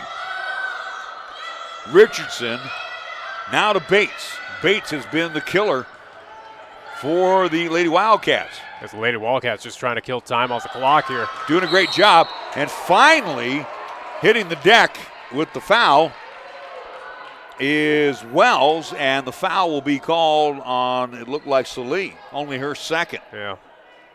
She's one of the few that is not in foul trouble. It will send Wells to the line shooting 2. As Wells hit the deck pretty hard on that play, but free throw opportunities right now for. First shot on the way is no good. Big miss there for Cheyenne Central. Second shot forthcoming for Wells. She only had 1 point in the first half, Nick. Second shot, that one is good. The lead is 2. It's 53-51. Fernio crosses it over to Jordan Jones. Jordan now to Bolts. Again, staying outside. Bolts fires it over to Jordan Jones. Jones wants to get inside, kicks it out to Bolts. Bolts to Fernio. Fernio dumps it down low. Salee wide open, misses a shot. You got to be kidding me. And then Fernio will get the reach-in foul, as she will foul Richardson. And interesting on that one. Again, that will be the foul call against Cheyenne Central. So shooting time again for Fruita-Monument. That's 4 on Ellie now. Again, point-blank shot, again, right under the rim, and you miss on that one. Boy, Cheyenne Central definitely don't want to watch this one. You No, definitely, well, I guess you do. You want to watch it to learn from it. Yeah, without a doubt, because, again, at least for Cheyenne Central, you will have another, at least, contest coming up tomorrow. And whether you are playing for third place or you're playing for the championship of this round ball invitational. We're going to say Fernio has 5. So Fernio will exit this contest. So you have Delbridge and Fernio sitting on the bench now. Jayla Jones back in. First shot on the way is good by Richardson. As we will see Patello come back in for Fruita-Monument. As she will check in for, looks like it's going to be Bates. The lead is 3, 54-51, 66 seconds left. Second shot, that one skims off the rim and picked up by Bassert. She's one of your long-range artists. Gives it off to Jayla Jones. Jones crosses it over to Jordan Jones. Back over to Bassert. Bassert crosses it over to Jordan Jones. Jordan Jones wants to get inside. She's harassed. Now to Bolts for 3. That one skims off the rim. And colliding with Salee is Jayla Jones, but the ball was last touched by Turner. By Wells. So it'll stay with Cheyenne Central, at least fortunate enough. Jordan Jones to pop it in. Does so to Bassert. Back over to Jordan Jones. She wanted a 3, then comes inside, throws it up, and leaves it short. And that might be the end as Patello comes down the rebound. As it's pretty much just kill at least time off the clock here. Bolts will foul Rigsby in the backcourt. What a great comeback and maybe a possible win by the Lady Wildcats. So Rigsby will go to the line. Right now she'll shoot 2. Right now for Fruita-Monument, again, you need to make this one to make it a 2-possession game. First shot on the way is good. It's now 55-51. Bailey Rigsby. Neither team has a foul to give here. Second shot. That one is no good. Cleared away by Jones, and here come the Lady Indians. Jones dumps it to Salee. Now out to Bolts. Bolts finds Bassert. She's going to load up for a long-range three. That's an air ball, and Bolts can't save it. Quickly back into the lineup will be Bates. And out will go Patello. 18.7 seconds left. The lead is 55-51. In the backcourt, Jones steals it and then throws it, and then she will draw the foul on Deere, and Deere has just fouled out as well. So both teams, at least 2 players sitting on the bench right now with 5 fouls. Jordan Jones with 16.2 seconds left will go to the line. Deere has to exit the contest. As we'll see a substitution come in very quickly. Hanson will come back in, Lauren Hanson. And Callie will check in for Jayla Jones. So at the line, the sophomore, Jordan Jones. First shot is good. Now makes it a 1-possession game as we're going to have a timeout.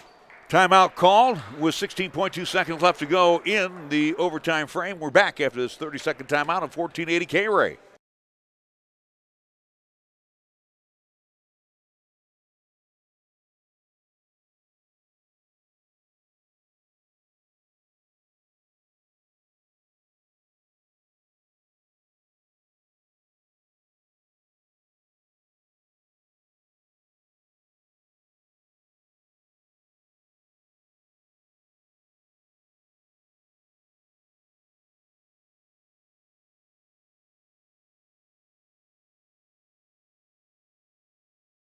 Well, in the overtime session, right now it is in favor of the Lady Wildcats, who've outscored Cheyenne Central 6-3. Fernio and Delbridge are dismissed from the contest with 5 fouls. Yeah, Lady Wildcats that have just been chipping away at the large lead of Cheyenne Central now paying off where they're up by 3.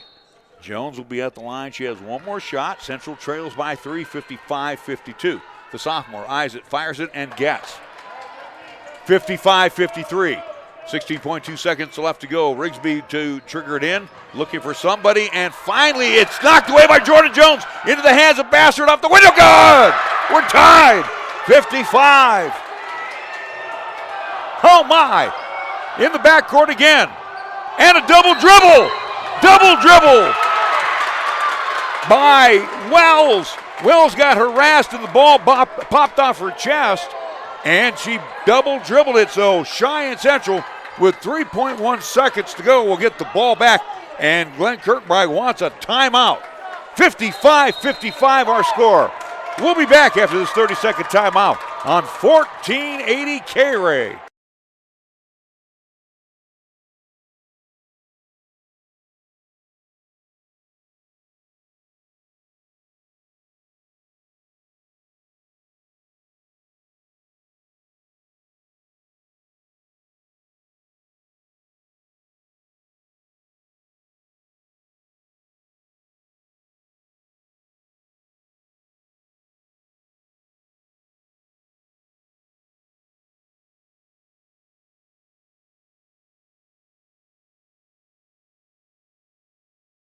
This is not even the championship game. This is for the semifinal. This is the semifinal. This is to make it on to the championship game again happening here at Greeley Central, 1 o'clock tomorrow.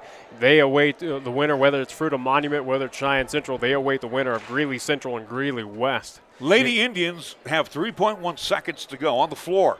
Jordan Jones, Bassert, along with Callie. Also, Salee and Bolts will be the trigger. Right in front of the scorer's table. On the Central side.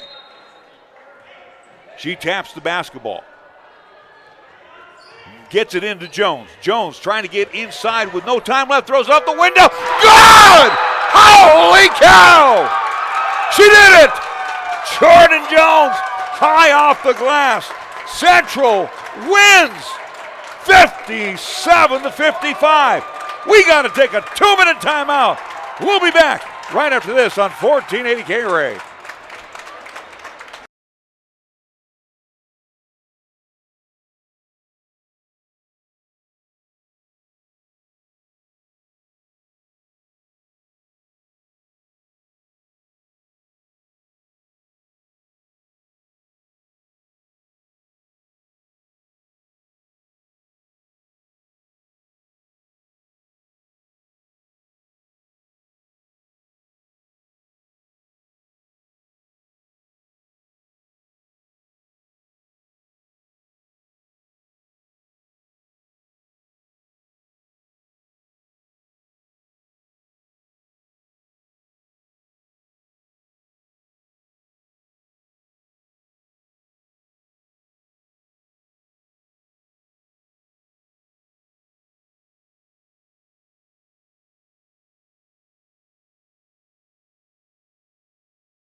Our thoughts here, Nick. We know the Cheyenne Central Lady Indians are moving into the championship round.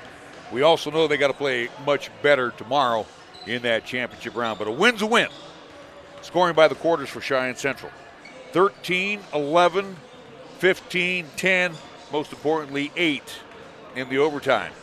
For the Fruita-Monument Lady Wildcats, 4 in the first quarter, 17 in quarter number 2, 13 in quarter number 3, 15 in quarter number 4, 6. And remember, in this overtime, they were up 55-51. Yeah, again, it looked like Fruita-Monument was going to at least win this contest pretty handily there, at least in the overtime, at least portion. But, you know, give credit to Cheyenne Central taking advantage of a few miscues by Fruita-Monument, a few missed shots.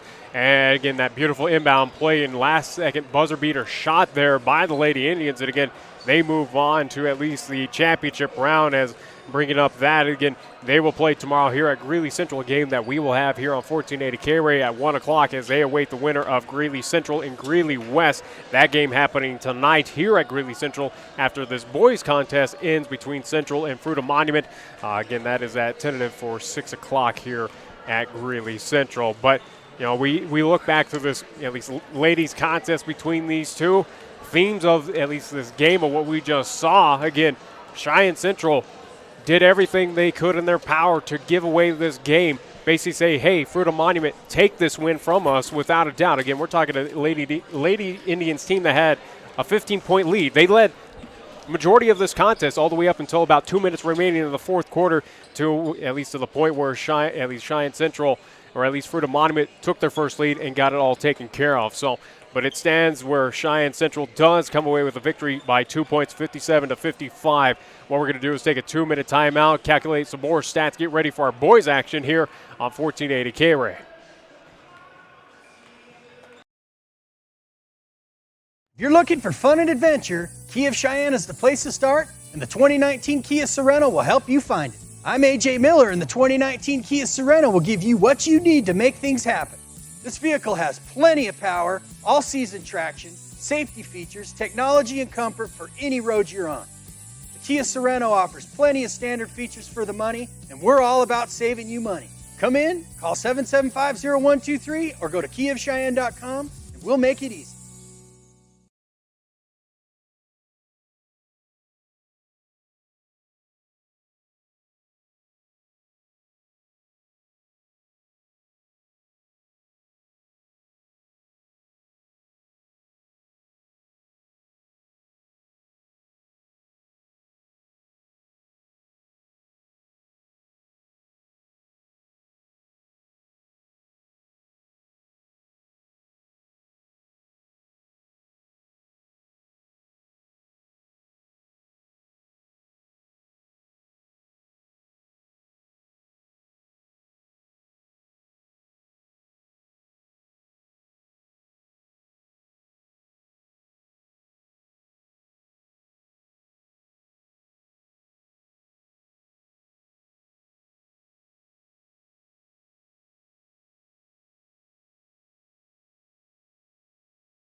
Welcome back to Greeley Central High School as we just got wrapped up with an exciting and thrilling girls contest between Fruita-Monument, the Lady Wildcats, and the Lady Indians of Cheyenne Central. Again, Cheyenne Central pulling off at least the come from behind, or at least, again, the amazing victory by 2 points, 57-55. Again, they will play here at Greeley Central coming up tomorrow at 1 o'clock as they, again, await the winner of Greeley West and Greeley Central. Again, notably of that Greeley West contest as they took on John F. Kennedy, at least high school out of Denver, Colorado, where they won that contest 73-5 last night here in front of their home fans.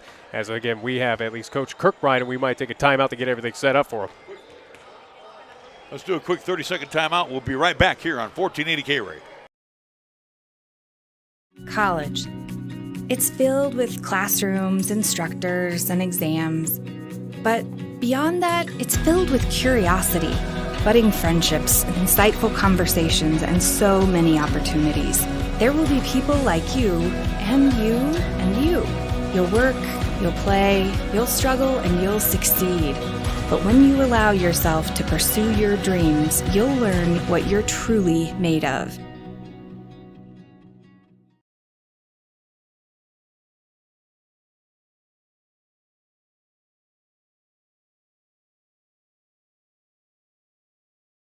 Back to Greeley Central High School. Coach Glenn Kirkbride, I don't know how much voice you got left. I'm about done with mine, but Lady Indians, never say die. We'll say that first and foremost. Jordan Jones, key buckets there. Yeah. I mean, you've been in exciting ball games before. How exciting was this one? Oh, man, this was huge, especially for this early in the year. Off the charts. There's a lot of tension right there, and, that's I don't even know what else to say. Coach, your Lady Indians were their own worst enemy tonight. Absolutely. And, we just freaked out. I mean, give Fruita credit. They really stayed in it, especially when we dogged them early. We were up big early, and they just kept working. They get a lot of credit for this. I'm impressed with them. We really did not handle it well. Sometimes size can be a factor, and size can be a detriment sometimes as well, too, especially for Jayla. Yeah. Jayla likes to lean over instead of keeping the hands up. She bends over. Even the official even mentioned it to her. Delbridge got herself into foul trouble that way, and even Ellie. And Ellie's just a hard-nosed basketball player. Yes, but you got to keep those two, especially on the court. Correct. And, that's something we talked to him about. Again, this time of year you learn, man. At the end of the thing, we're in the locker room talking about you have to learn. From everything that happened, just learn, and that's a big thing for us. Coach, congratulations. Good luck in the championship round tomorrow. You guys deserve to be there. Thank you. A wild one for Cheyenne Central as they win 57-55 in the OT, outscoring Fruita-Monument by 8. Cheyenne Central in the travel red guys are on the floor right now as we switch it over, as the guys will be matching up against these Fruita-Monument Wildcats as well. So, again, we'll have them on the floor. For Cheyenne Central, they're going to come out this way. In the backcourt, it'll be Ryan Stampley. He's a 5'8" senior. He'll be joined by 6'2" super soft Nathaniel Talich. In the middle will be 7-footer Lawson Lovering. Carter Labatos will be on one wing. He's 5'11". Brady Storbro on the other wing. He is 6'5". For the Wildcats, it'll be Dylan Keithley. He's a senior. He'll be joined by Skylar Johnson, a sophomore. Tanner Wilford is a senior. Marcus Labonde is a senior, and Jack Hawkins also a senior. We're ready to jump center circle with Hawkins and Lawson Lovering. So we're getting ready to get things underway here in game 2 of our contest. Sorry, Nick, didn't mean to turn you down. Again, as we were kind of rushed into this, as we're well behind due to the fact of that at least overtime contest. Again, as they got 2 other contests happening here at Greeley Central that they need to get underway. Ball is going to be thrown up in the air, and Lovering wins that tap easily as Cheyenne Central on the attack. They'll go right down low to Lovering. He'll kick it out to Talich. Talich takes it in, drops it down low. Lovering off the glass, misses the first shot. Gets his own rebound, then its pocket is picked by Labonde. Labonde pushing it down quickly, loses his balance, drops it off into Hawkins' hands. As Fruita-Monument going left to right across your radio dial as well as your live stream dial. Johnson, Skylar Johnson, crosses it over into the hands of Wilford. Wilford on top now to Keithley. Long range 3, that one misses the mark, and it's pulled down by Cheyenne Central as Stamfley comes away with it. Talich, Labados now into the hands, and our first whistle will be whistle against Jack Hawkins. So that'll be his first foul. Team's first called against the Wildcats here. Again, we'll have Brady Storbo out on the forward position for Cheyenne Central, along with Labados. Stamfley, as Central is in their travel red uniforms, white numerals, and the black outline. No score here as we're just underway. Lawson handing it back over to Stamfley. Stamfley over to Labados on the angle. On top they go to Talich. Stamfley again staying outside with Lovering. Storbo inside, they go to Lovering. He'll try to bank one home, can't get it to go, misses his shot. He's 0 for 2, and the rebound pulled down quickly by Fruita-Monument, and a finger rolling up and in by Marcus Labonde, and it's 2-0 in favor of the Wildcats. That's finally points on the board by either team here. Storbo crosses one over on the far side to Talich. Talich gets the screen from Lovering. In the corner, they'll go to Labados. Labados drives along the baseline. That's cut off. Loses the basketball momentarily. Gets it back. Gets it inside to Lovering. Lovering uses the big body. Hard off the window, no good, but he'll draw the game's first whistle. That will a second whistle. That'll be on Hawkins. Boy, Hawkins is not happy about that call. Yeah, second team foul called against Fruita-Monument here. And that will send Lawson Lovering to the line. He'll be shooting 2. Again, the big man who is pretty consistent from behind the charity stripe here, looking to put up at least the first points for Cheyenne Central in this contest. The 7-footer eyes it, fires it, and gets Central on the board. Again, this is a Central team that comes into this contest 4-0 as they're taking on Fruita-Monument, a team that is 5-2 overall. So for Fruita-Monument, Cole Savage will check in. Second shot by Lovering is good, as the Indians have tied the Wildcats. Savage is a junior. We're going to go a little smaller. He has the basketball. Getting the ball around. Labonde. Now they'll get it inside to Keithley. Keithley's shot is no good. Rebound pulled down by Lovering. Quickly to Stamfley. To Storbo. His shot is no good, and good block out, and the ball will end up into the hands of Labonde. Labonde down low will have the first foul called against Cheyenne Central as Savage tried to get it along the baseline, and we'll have Cheyenne Central, Cardinal Labados picking up the personal foul. It'll be his first, team's first called against Cheyenne Central. So for the Wildcats at the line shooting 2, they'll say Cole Savage was in the act of shooting, and his first shot is good. So lead once again for the Wildcats, up by 1. 8-minute quarters, as Nick mentioned in the girls' contest. Same for the guys. 3-2 as we are early on. Second shot, and again, the Wildcats back on top. 4-2. Stampley. Labados on the far side over the timeline. Hands it over to Talich. Talich with a big night last night in the win for Cheyenne Central. Stampley on the angle. Top. Labados lobs it down low. Storbo. And Storbo with the left hand misses the shot. And then will commit the loose ball foul as he goes after. Or is it going to be a foul prior to the shot? I think there is, at least say it was in the act of shooting, as Storbo's at the charity stripe right now. Keithley will pick up the personal, and third, it'll be his second and team's third called against the Wildcats. Brady Storbo will be at the line, and he misses the first free throw. That was a hard brick. Ethan Cates, the senior, will come on in. And also, too, you'll see Randy LeBeaumont come in. He's 6'6". He's also senior. Cates at 6 foot. Second shot by Storbo. That one is no good. And the battle for the board comes down into the hands. Is that Talent? He put it up and in and draws the foul. 14th foul called against Fruita-Monument. They're going to call that, it looks like, on Hawkins. So for Hawkins, he'll pick up his second. So Hawkins has to step on out. So 2 Wildcats here with 2 fouls, again, at least in foul difficulty early on. Well, we have a guy that's not on the roster checking in for Fruita-Monument. Shot on the way by Talich is good as he connects on the old-fashioned 3. Central now leads 5-4. We'll just refer to number 23 as Willie Williams out there for Fruita-Monument. Keithley along the baseline will give it off to Wilford. He misses the shot, and the rebound pulled down by Stampley. Storbo lobs it down low to LeBeaumont. Into the corner, Stampley for 3. The southpaw misses. Rebound hauled in by Labonte. He'll push it down quickly. No look past the Savage. In the corner on the near side, they'll get it over to Wilford. Wilford, Labonte drives inside, down low, and then they'll kick it back out. Here's a long three, and that's good by Cole Savage. Nice little back and forth offensive outputs by both teams here. I'm thinking that number 23 might be James Gregg, a junior. But we're not going to be for sure on that. Stampley to Talich. They'll get it down low to Cates. Cates high off the window. That is no good. LeBeaumont can't get the rebound. Stampley trying to keep it alive, and then it'll go out against Cheyenne Central. Back in will be Skylar Johnson. And now we'll go Tanner Wilford for the Wildcats. And as the Wildcats right now lead by 2 points early on in this contest. Keithley on the far side.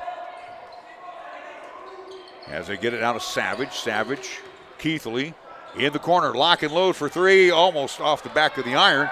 Pulled down by Cates. The shot missed by Johnson. Cates pump fakes. Gives it off to Talich on the far side. Nathaniel with 4 minutes to go. On top, Storbo. And we're going to have an offensive foul whistle against Cheyenne Central. We'll see who that's going to be called against. I think that's going to be against Brock. No, it's going to be against Cates. Cates. Yeah, Cates will pick up his first foul.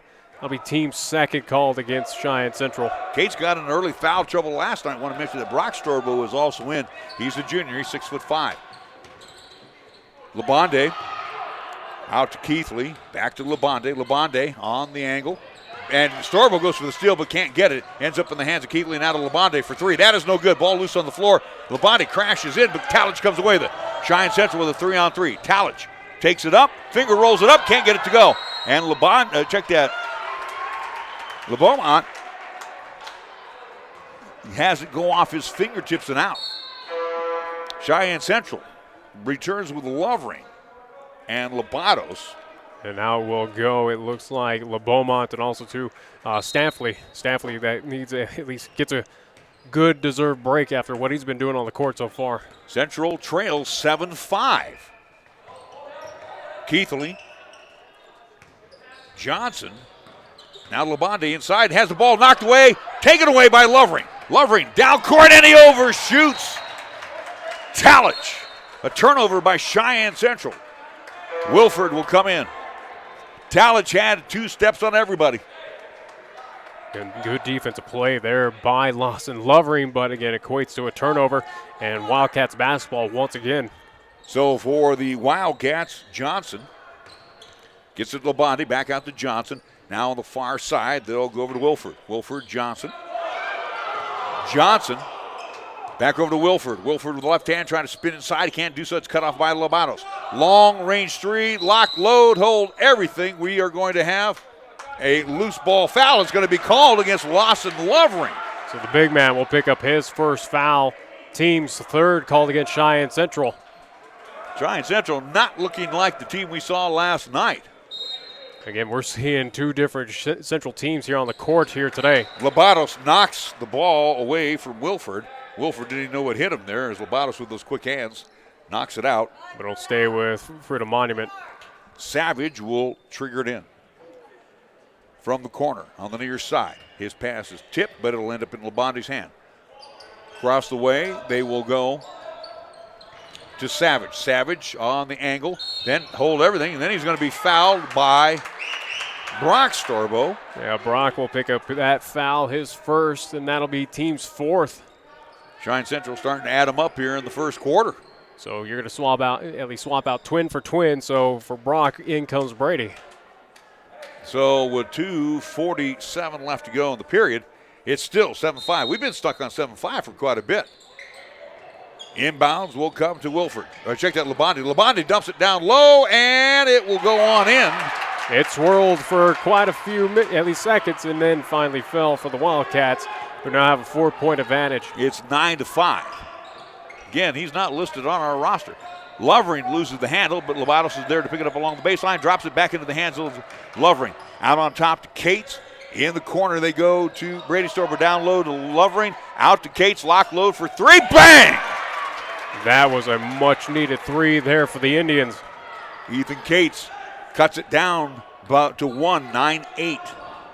2:05 on the Pepsi scoreboard. Labonte. Here's a lock and load for three. That's good.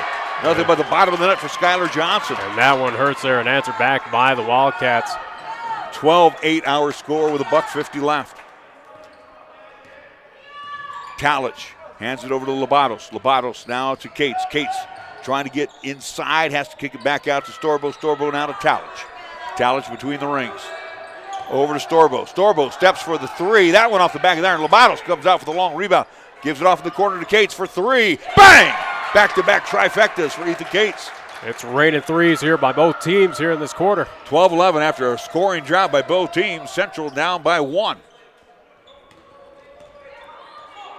Johnson, Savage, hands it back to Labonte. Labonte takes it inside over Lovering. He'll put it up and in with the running right hand.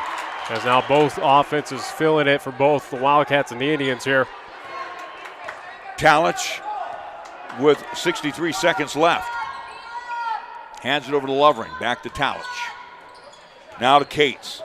Labados. Inside they go to Storbo. Storbo uses the big body. He'll put it up and in as he posted up and put it up and in easy. And just back and forth answers between these two teams. Right now it should be 14-13 in favor of the Wildcats. They have it 13s on the board. Wilford. And we'll have a whistle inside, a push. As the clock is also still running. So we have at least, again, now they're subtracting points from Cheyenne Central, now down to 11. Or at least, for Fruita-Monument. All right, Carter Labados, he picks up his second foul, if I have this right. Again, they're give them what they are, they're volunteers. But I guess at least clock is going to stay at 30, or at least now they added 33 on there. Stanfley will come back in. He will come in for Talich. Also returning will be Dylan Keithley. Still have the incorrect score up there. Yeah, not even close. It should be. Now I'm even confused on the score. Inbounds will come to Johnson. At least my numbers are right. Lock and load for three is Keithley. That one off the back of the iron. That is no good with 24 seconds to go. Stanfley with the 3-on-2. Fires it over to Labados. Labados down low. Lovering fouled inside, and he will be fouled, I think, by Labonte. I think that might be in the act of shooting.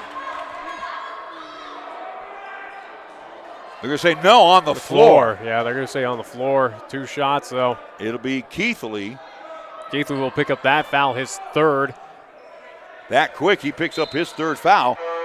So they're not going to say 2 shots. They're going to say it was on the floor. Actually, excuse me on that one. Again, Keithley picking up his third foul. Team's 5th called against the Wildcats. So we got the score all messed up. It's 14-13 in favor of the Wildcats. Now we have to really be on our game now. Yeah. Stanfley with 3 seconds left to Cates. Bad pass. It's taken away by Keithley. 5 seconds left. Labonte leaves it short.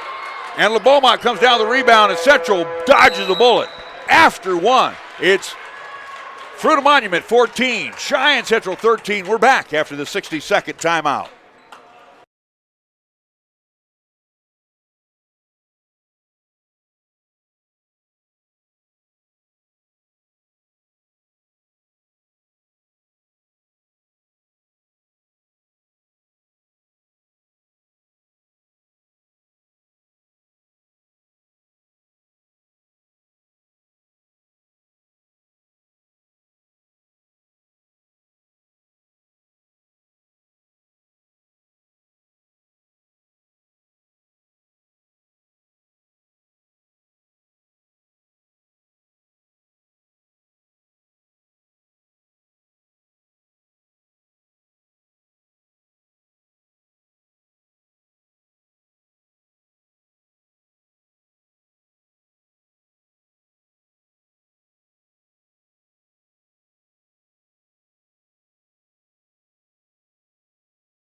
(14-13) our score, as again the scorers table has got it all wrong, and here we go again like last night. Again, it was they're off by 3 points. As it was supposed to be 82-41, the victory. Instead, they put 84 on a missed dunk by Lawson Lovering, gave them that 2 instead. And again, yes, the score should be 14-13 unless there's something we don't understand here. Yeah, they didn't take any points away. So again, here we go. With they took points their math. Yeah, they took points away, at least 1 for Fruita-Monument, and at least would be 2 for Cheyenne Central. And we're Cheyenne Central. How come they're not getting this right now? So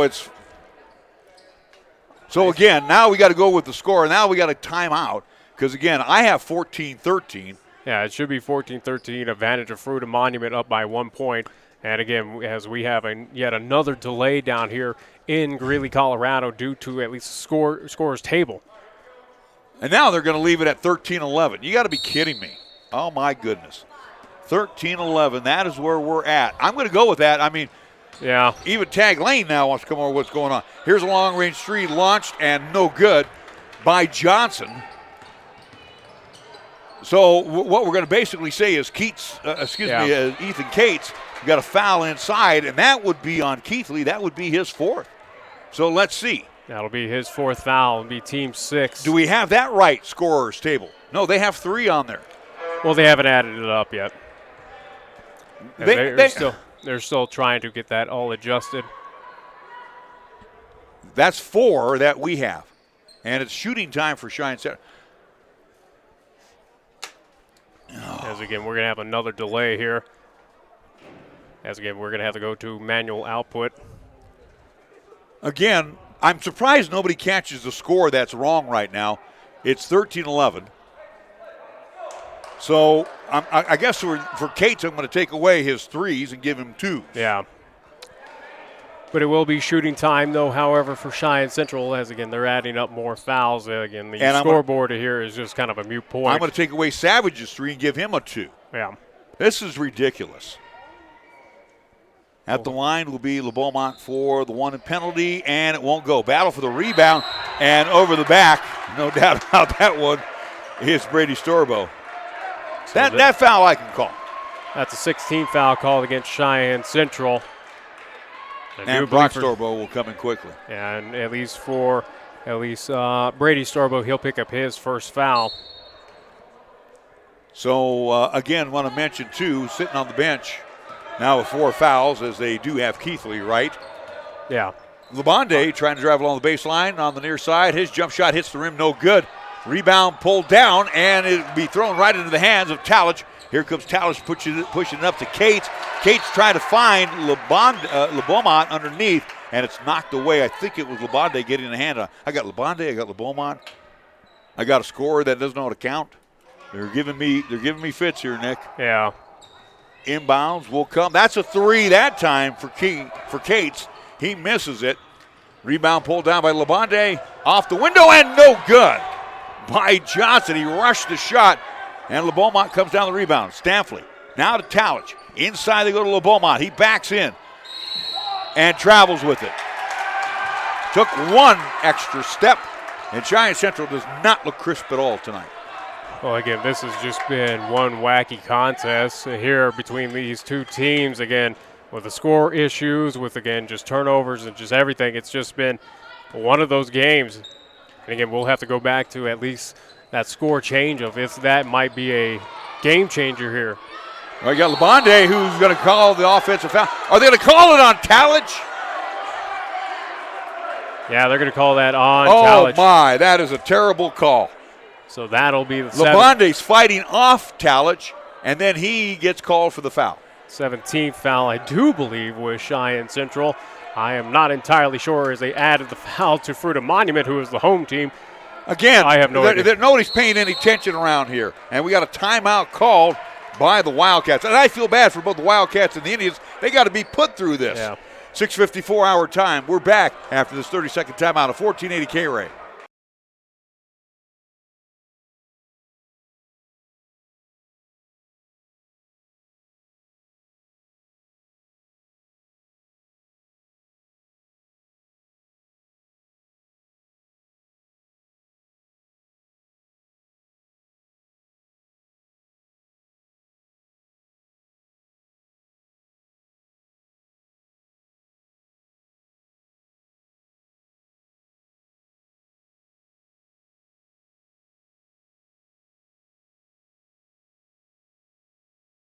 Marked height advantage right now, but athletically, you got to give Fruita-Monument their due. They are leading and still leading by the count of 13-11. Both teams do stand with 7 fouls apiece, so both teams in the bonus. At least I'd like to hope so. Marcus Labonde will be at the line. He'll be shooting 2 times. Again, as we've been stuck at 13-11 for the longest time. Well, I think he'll change that right now. Yes, he had a perfect free throw shot. So there's that 14 for Fruita-Monument. So we're now at 14. Second shot coming up. That one is also good. 15-11 our score. That's what we have on the board, and that's what we are going with. Yeah, that's what we're going to have to go with. Stanfley. LeBeaumont back to Stanfley. Pull up from 15, goes 14. Rebound comes out to Skylar Johnson. Johnson quickly up court for the Wildcats. And then Stanfley comes away with a steal, and then he's grabbed by Savage. So Savage picks up his second personal foul. Team's 8th called against the Wildcats. And actually, they're going to say that Cole Savage, at least according to the board, has 1. You know, you got 3 people sitting at the table. I don't know if anybody knows what the hell they're doing over there. First shot by Stanfley is good. You know, and again, I you mentioned they're volunteers, but it is something that. But they're busy. They're busy chatting. They're not paying any attention to the game.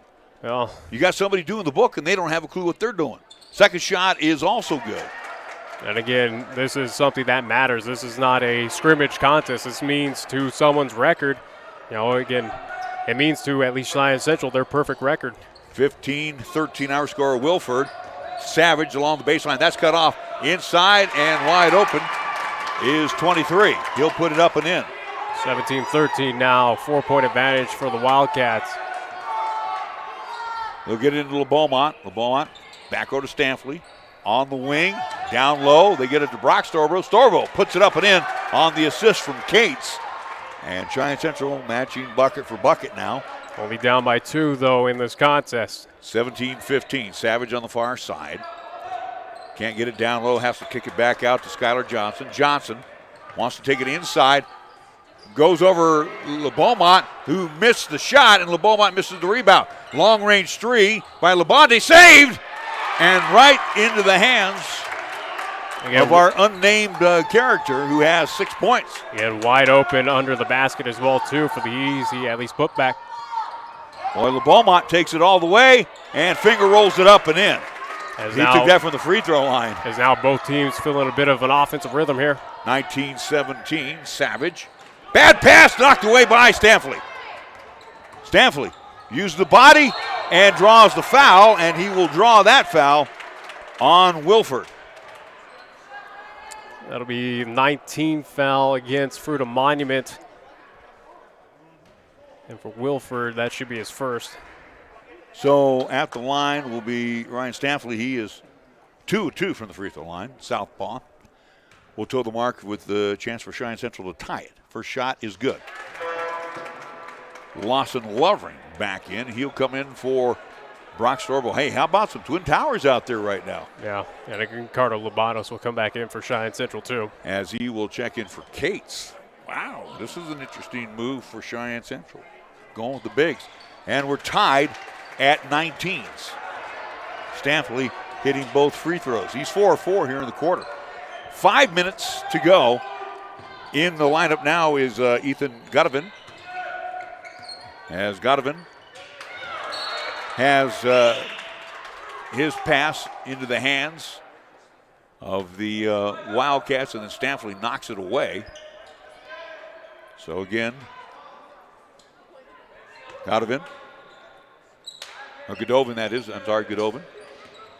He will get it over to Wilford. Wilford now, Johnson.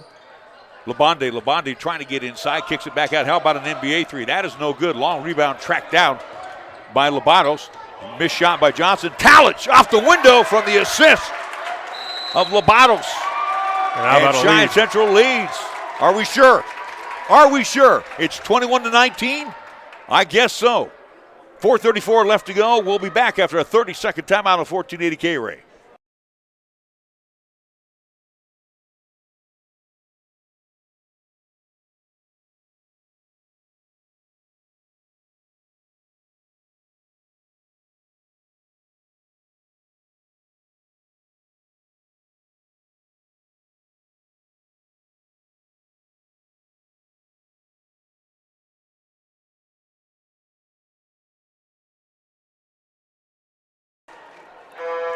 Larry Proietti along with Nick Proietti. It's 21-19. 4:34 left to go here in the first half.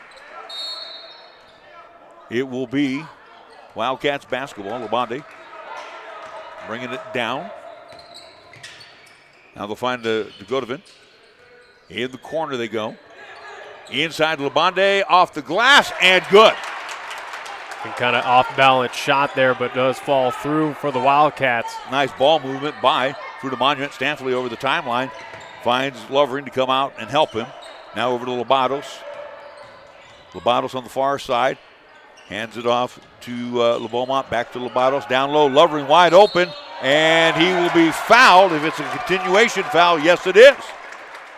And I think it might be on Godovan. Or Godovan. Be 10th foul called against Fruita-Monument, so double bonus for Cheyenne Central. Actually, they'll call that against the unnamed soul. Number 23. So Lovering at the line to shoot one and hold everything. We're going to have a lane violation. It's going to be on LeBeaumont. We have a timeout called by Cheyenne Central. With 3:58 to go, Central leads 23-21. We're back after this 60-second timeout, a 30-second timeout on 1480 KRAE.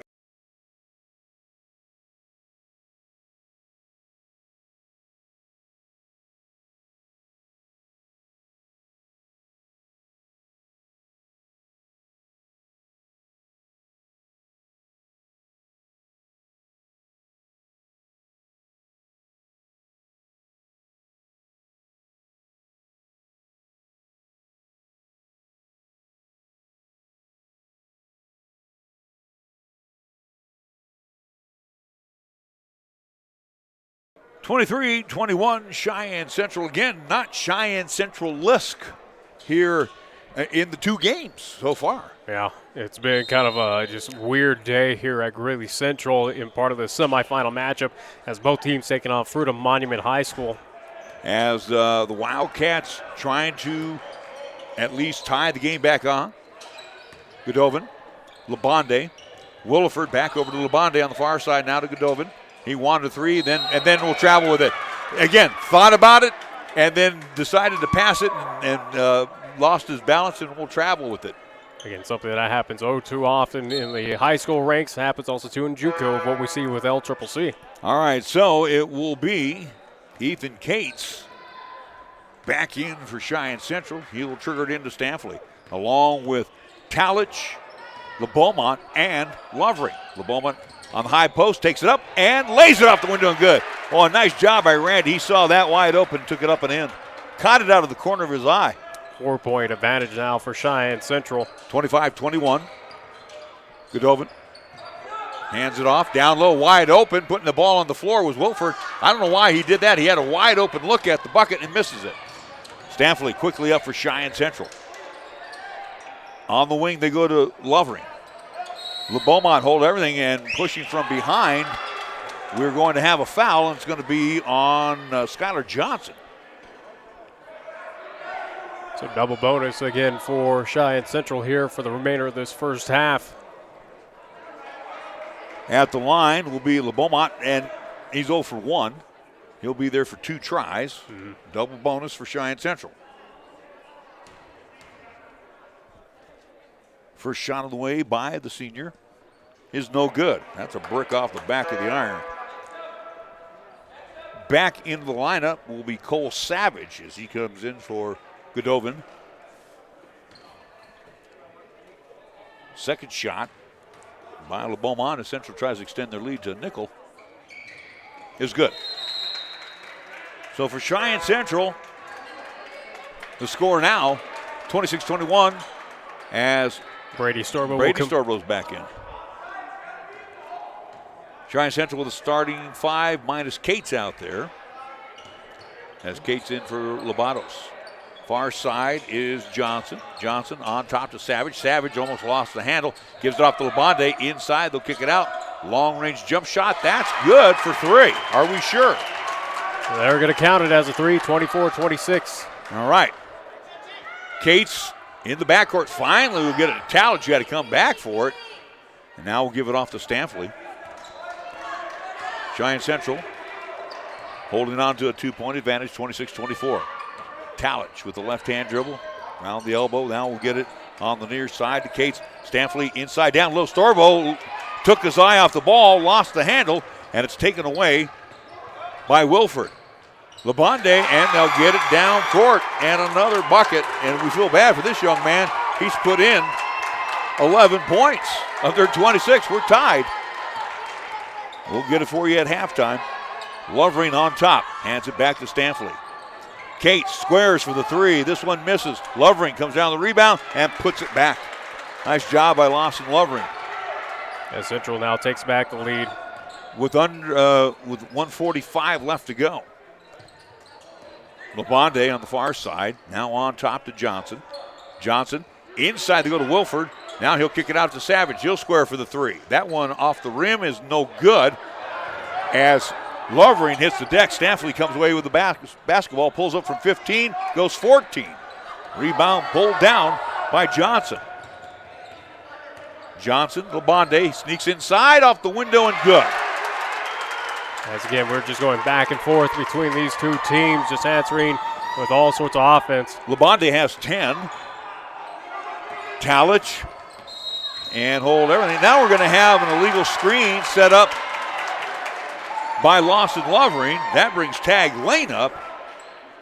As he is not too happy about that call. 18th foul called against Cheyenne Central. So Lovering will pick up his second. Gets the second offensive foul. Coach Tag Lane not too happy about it, letting that ref know. Brock and Brady Storbo now will be the big guys for Cheyenne Central. Savage on the wing on the far side. 28-28 our score. Labonde trying to get inside, kicks it over in the corner to Wilford. Wilford now to Johnson. Johnson drives, stop, pop, air ball, and it will go off the Wildcats. And Cheyenne Central will get the ball with under a minute to play here in the first half. An interesting first half. As again, at least clock was a little, at least slow on, at least according to my end, but we'll go with it. No, you told me to calm down. You too. I'm keeping calm. Cates inside. Storbo has the shot blocked by Savage. And it'll end up in the hands of the Wildcats, who calm things down. May go for the 1 here. Savage will back it up. They'll give it off to Johnson. Again, staying way outside here at the James Baggett Gymnasium at Greeley Central. Savage with 24 seconds. Now to Johnson cross court. Back over to Savage on the far side. Wilford. Savage with 13 seconds to go. Savage trying to get inside. Throws up an errant shot. Pulled down by Stanfley with 8 seconds to go. Stanfley to Brock Storbo. Storbo using the big body. Can't get it to go, but draws the foul. And this foul will be on Skylar Johnson. And Brock Storbo will head to the line, shoot a pair. He has yet to score. Yeah, Central already in the double bonus, as they're going to say for Skylar Johnson. That's his third foul. I got him down for 2. Whatever. I've been following this game a lot closer than the scorer's table has. Storbo connects on the first free throw. I think at this point, can we go back to Cheyenne? I think they just give fouls. They randomly select them. Well, we still have yet to put the points up on the board. And again, it's 29-28. Count the first free throw, please. We have 1.8 seconds as they were adjusting that. I think they added a second instead of the point to Cheyenne Central. Refs are convening right now at least near center court, so at this point, I don't know. Is anybody keeping the book for Cheyenne Central? I think Cheyenne Central now, and again, I think you have the young lady right there that should be keeping the book, or at least possibly. Okay, I see. I say Cheyenne Central needs somebody to keep the book. So we got the score right. We got 2.4 seconds left. All right. LeBeaumont will come in if Storbo can the next free throw. Second shot is good. And LeBeaumont does not get whistled in. With 2 seconds, 1, and we are at the intermission. Central leads 30-28. They haven't even put up that point on the board. So, Nick, I can't be upset about that. Central 30 and the Wildcats 28. A wild one here. We're back after this 3-minute timeout on 1480 KRAE.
We are in halftime. Cheyenne Central leads 30-28 after an exciting overtime win by the Lady Indians, 57-55. Central, again, being forced into some errors, not getting a lot of shots off, a lot of one-and-dones.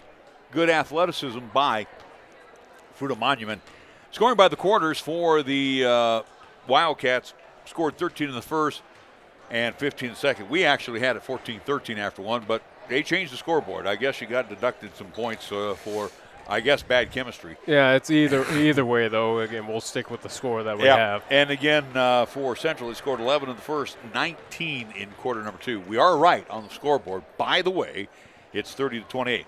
Scoring for Cheyenne Central, we'll just run them right down. Staffley hit 4 free throws in the second quarter for all his points. 5 for Talich. He's been very quiet. 4 points for Brady Storbo. For Lawson Lovery, another quiet evening for him. He has a half dozen. Ethan Cates, who had 2 trifectas but have now been erased, he has 4 points.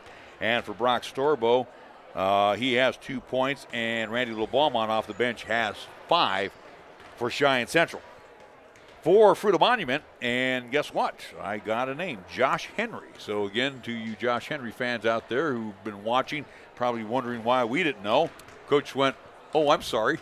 It's not listed. He goes, I'm sorry, forgot to give that to Josh Henry. He's a junior, and he has come off the bench. And I'll tell you what, if he's looking to be a starter, he's scoring some points in the coaching staff's eyes, or is he your 6th man? He's doing a hell of a job. He's got 11 points in relief this evening because, if I'm not mistaken, Hawkins got into quick foul trouble for the Fruita-Monument Wildcats. Anyway, 11 points for Josh Henry. Marcus Labonde has 10, so they got 21 combined. 3 points for Cole Savages. We had to take one away from him. And 3 points for Skylar Johnson. So that will be their 28 points here in the first half. Anything you want to add here before we go pay some bills? I really don't at this point in time. I kind of just stand shocked of what just kind of unfolded in that first half. But all I can say is, what? Are you talking about the game itself or just all of the screw-ups? It's been a fun weekend, I guess, in Greeley, Colorado. It just makes me want to get back to Cheyenne that much more. Well, faster. you know the thing is too, and you know we've had our day with the officials. We did yesterday. No. We've had our days with the official, but when you have 3 folks sitting at the scorer's table, and all 3 of them don't know what they're doing. Well, that's embarrassing to this school. Yeah, without a doubt. And again, we had the issue last night as well too with the incorrect score. Again, albeit it was just by 2 points in that blowout win by Cheyenne Central, but still, again, it is stats that do matter at a point in time. If that point does count, or again, if teams are within it, as we see right now, again with Fruita-Monument being down by 2, with the score that we originally had. Will it affect the outcome of the contest? You don't want that to happen. And right now, according to the scorers table, we'll see what happens. And again, hopefully it does not. Well, and the thing is, too, they spend more time talking. This is what bothers me. You and me, we're doing the game here. We're trying to get things all on track. Yeah. You're following it, especially on the live stream. They're busy down there having a chat session. They're having a bowl session and not keeping up with the game. You had Randy LeBeaumont sitting on the bench, or sitting at the scorer's table with 2.4 seconds to go. They didn't buzz him in after Storbo hit the free throw. Tag Lane is going up and down the sidelines to the official. Hey, how come my guy can't get in? Yeah, it's an interesting situation here. Again, it's something that, is it because it's early on in the high school season? I don't think that's a valid argument. It's something that the Colorado High School Activities Association needs to address. Again, whether it's officiating crews that Greeley Central needs to address this. Greeley, just Colorado in general, what's going on here. Again, it wasn't just, we saw it at Northridge, we saw it here tonight, at least today here at Greeley Central. Hopefully it doesn't repeat itself tomorrow when we have those championship games where, again, it's not scrimmage games. These matter towards the end of the season for both teams, for every team out here on the court. Well, again, this is all live stream. Of course, it'll be downloaded later, or not downloaded, it's being downloaded. You get to watch it for yourself, and then you ask yourself, what happened? Yeah. How did this get messed up? How did this get messed up? So, again, we're going to beat a dead horse here, so I'm not even going to get into it anymore. Yeah, it's just kind of a moot point, move on. Let's go on to thanking our sponsors here, because we're going to have to blast out of here kind of quick, because the next game is getting ready to roll. Which I have no problem with at this point in time. Right. Just get me back. We want to thank Arrow Moving and Storage, B&B Appliance and TV, Baskin-Robbins, the LCCC Flight Crew, the Bread Basket Bakery, Burns Insurance Company, Capital Lumber Company, Charles Schwab, Shine Auto Repair and Service, Chick-fil-A, Fat Boys Tire and Auto, First Education Federal Credit Union, Foot of the Rockies, Halliday Motors, High West Energy, Joe Ed Produce, Kia of Cheyenne, Laramie County Community College, Cheyenne Regional Medical Center, the Injury Prevention Program, also by First Tier Bank and Kuzma Success Realty.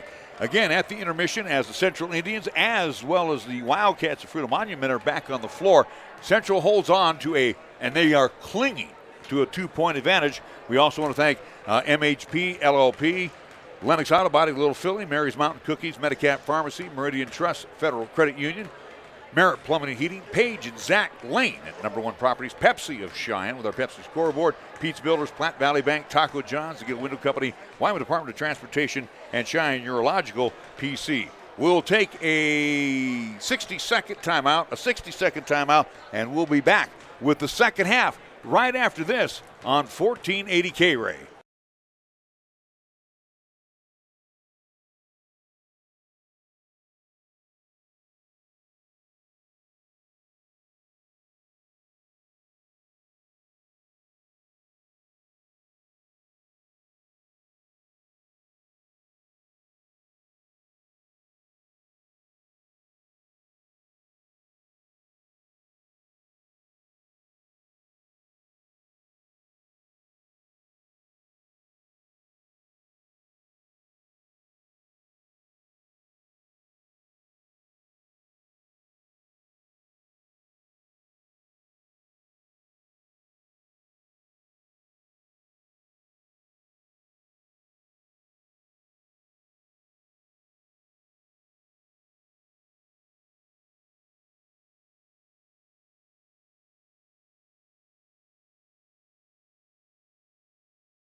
The 28 in favor of Cheyenne Central as we get ready for the second half. So we got 16 more minutes of basketball action still to come. Again, this is for at least the winner will move on to the championship round. That game will be played at 2:30 here at Greeley Central tomorrow.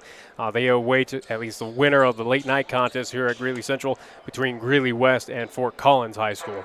And Lawson Lovering, Brady Storbo, Nathaniel Talich, Carter Labatos, Ryan Stanfley on the floor for Cheyenne Central in their travel red uniforms with the white numerals, black outline. For the Wildcats, they're in their home whites with the dark blue numerals and the black outline. Wildcats on their chest. And we get things, we'll switch it around as the Wildcats now will be attacking the zone to our left. Inbound will come quickly from Tanner Wilford, as Wilford will get it in to Labonde.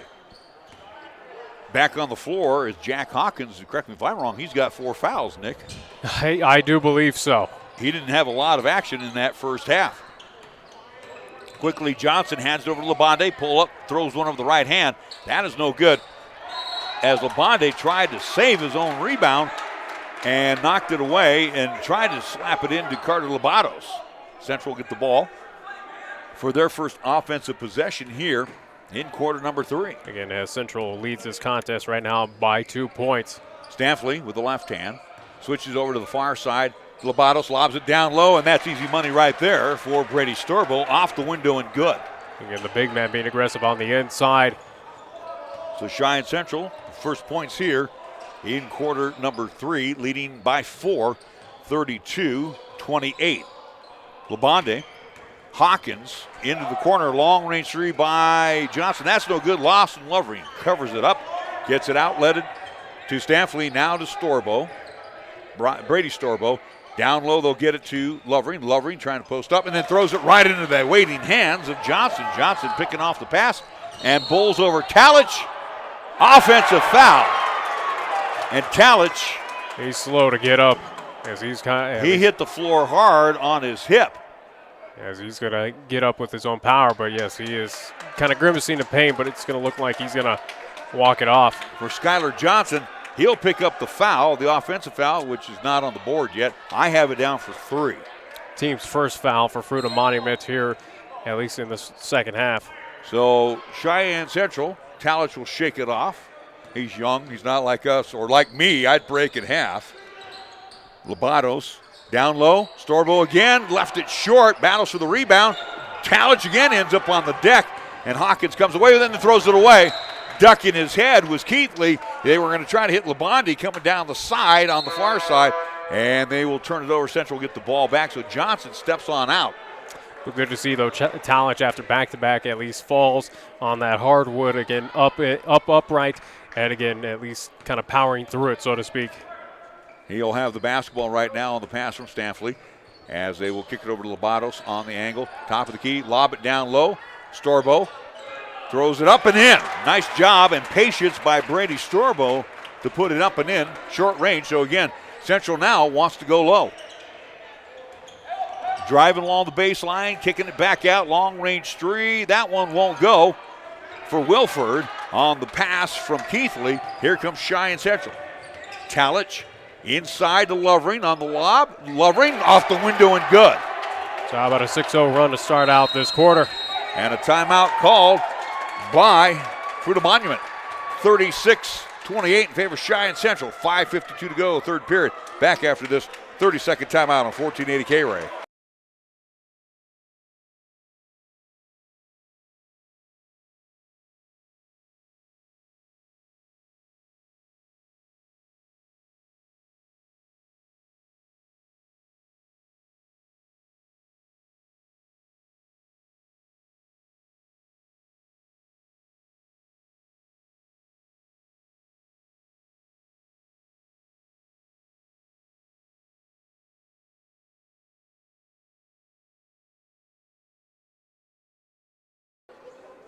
Welcome back. Larry Proietti, along with Nick Proietti here at Greeley Central. Cheyenne Central Lady Indians move to the championship round.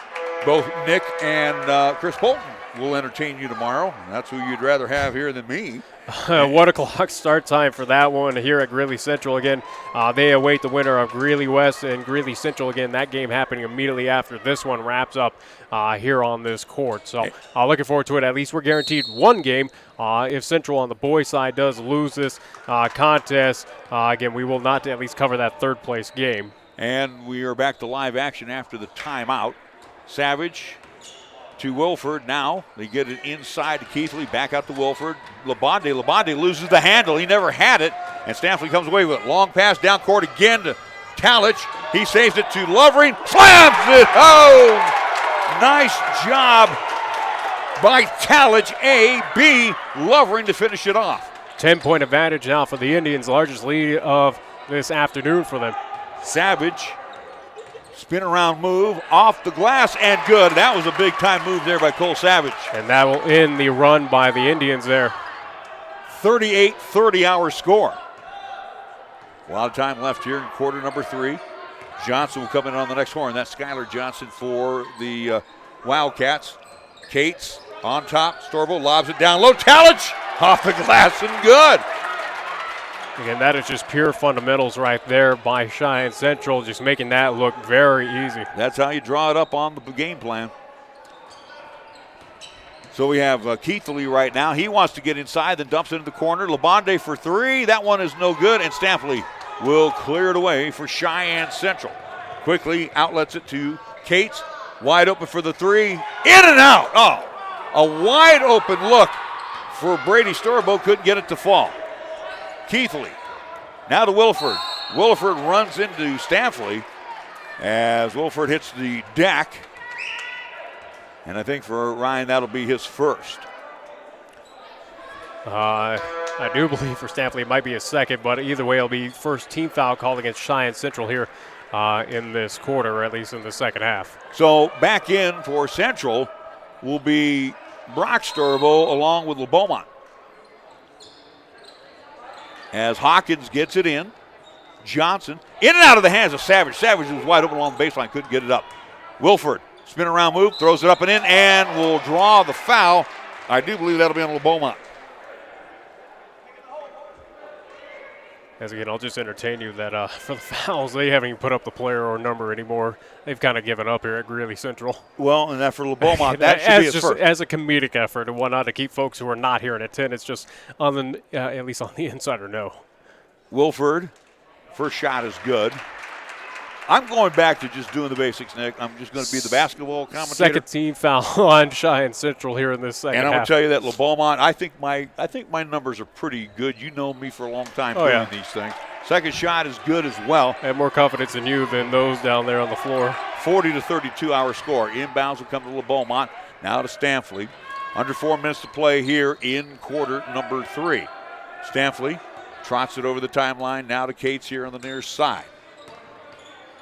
And it'll be a foul on Wilford, who pulls up his shirt and drew the technical. Kind of threw a fit towards the official without saying anything. So he'll get back-to-back foul. Now that's 2 fouls, just so you know. Yeah. That means he has 3 now. So for Cheyenne Central, they will get 2 free throws plus the ball back.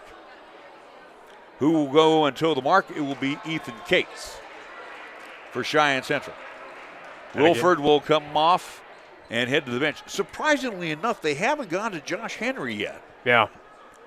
Again, who is just sitting on the bench right now, again, who was a phenomenal outfit there for the Wildcats early on, or at least as coming off the bench, yeah. I'm assuming he's got to be the backup to Hawkins. Of course, Jack has had really been kind of bogged down just simply for the fact he got in early foul trouble. They added the 2 fouls for Fruita-Monument, 3 team fouls in total right now for the Wildcats. So Cates calmly, through all the craziness, hits the free throw. And there's been a lot of craziness. Second shot on the way is no good. So for Cates, he misses. Lovering checks back in for La Beaumont. And the Central Indians lead by 9. Right below us is Talich. He'll trigger it in. To Lovering, and Lovering wasn't looking. Talich fired a nice pass, and Lovering had his head down and then looked up too late. And again, time clicks down on that one where player did not touch it, but okay. Nobody's complaining, Nick. Nobody's complaining. Yeah, try to keep calm. Johnson. And hold everything. And an offensive foul will be called on Labonde, who was working over Talich. So that'll be the 14th foul called against Fruita-Monument. I think that is the first against Labonde. I'll agree with you.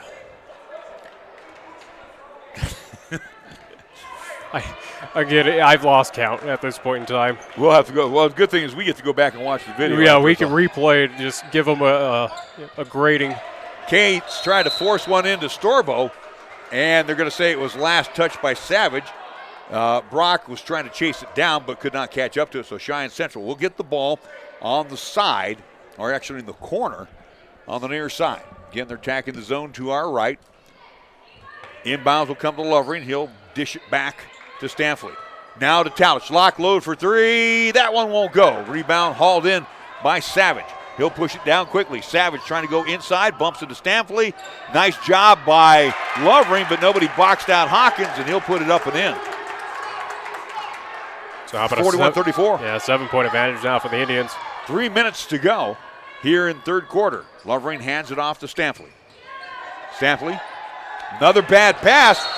Hold everything. Are they going to call Brock Storbo on the push? I think they will. Yes, they will. Brock Storbo will pick up that foul. Third personal foul against Brock.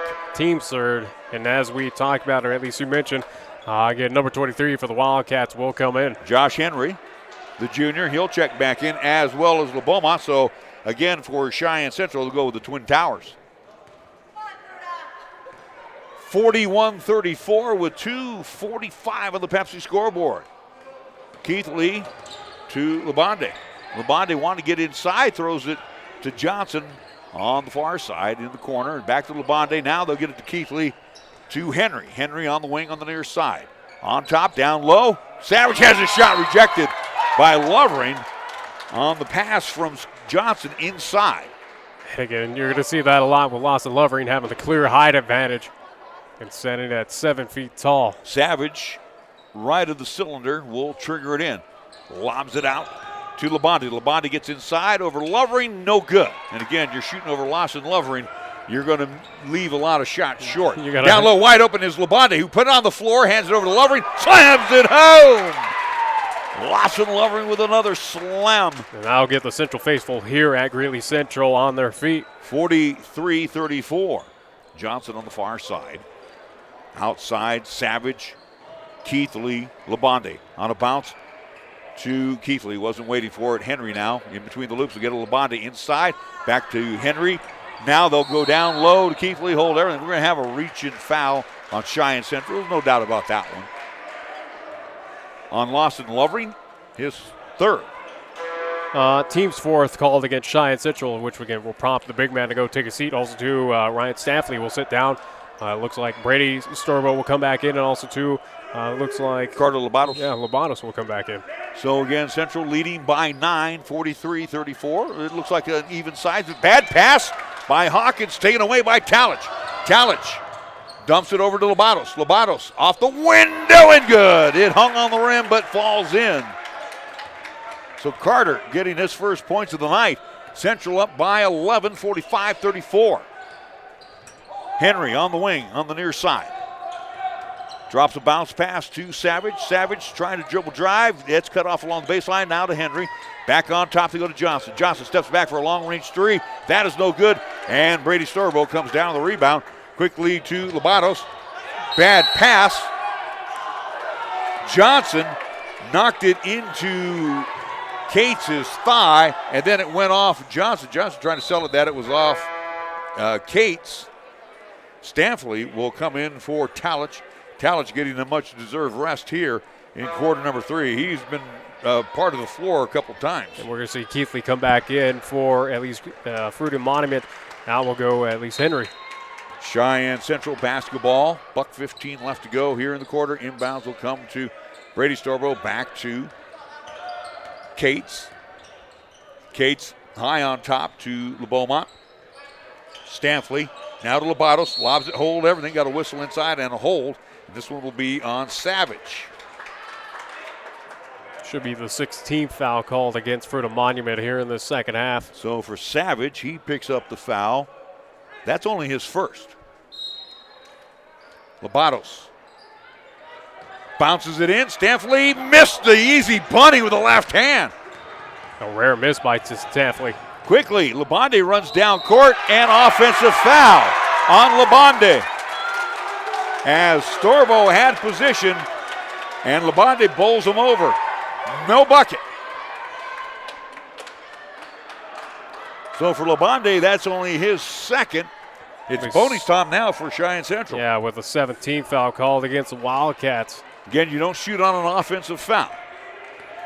The Central now with a bonus the rest of the way in. Stanfley. 45 seconds left, gives it off to Lobatos. Lobatos finds LeBeaumont. On top they go to Storbo. Lock load for three. That misses the mark off to the left. And the rebound hauled in by Johnson. Johnson pushes it up quickly to Keithley on the far side. Keithley terminates the dribble, gives it off to Hawkins. Hawkins wanted to get inside, got it caught up in traffic. To Labonte. Labonte runs into Storbo, no good. Hawkins with a rebound along the baseline, and then he will be knee checked by Storbo. Yeah, that's going to be called against Brady.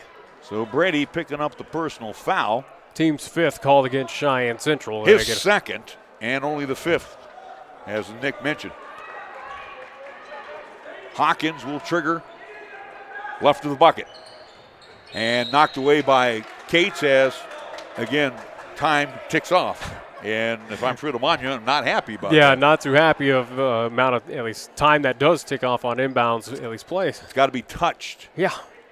But I don't think that, at least they realize that. Johnson, Labonte behind the back, inside, pull up from 14, off the back of the iron. No good over the back, Labonte, no call. And then I think Lobatos with the reach-in foul, and then Central had one to give. Yep, it will be called against Carter. So 16th foul against Cheyenne Central. So both teams at 6 again. Next foul for both will put them in the bonus. Third foul for Carter with 14 seconds left. I do believe at least Central should be in the bonus. We're hoping. Inbounds to Hawkins with about 12 seconds left. Johnson, Keithley now to Labonte. Labonte fires it over to Hawkins. Hawkins uses that big body and bowls over. And the block will be called on Brady Storbo. They're going to say he wasn't set moving. So the big man, at least Brady, will at least be ticketed with a foul. 17th foul called against Cheyenne Central. So Brady's third. You're going to swap brother for brother on that one. And Brock will come in. They showed that Fruita-Monument to the bonus, but not Central. So Hawkins will head to the line, one penalty with 1.7 seconds to go. Hawkins has 2 and all in this quarter. Misses the free throw attempt. Ball tapped around. Ends up in the hands of Brock Storbo. He throws it down court. No good. After 3, Central 45. Fruita-Monument 34. Back with the final 8 minutes after this 60-second timeout.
As we are back, Larry Proietti, Nick Proietti.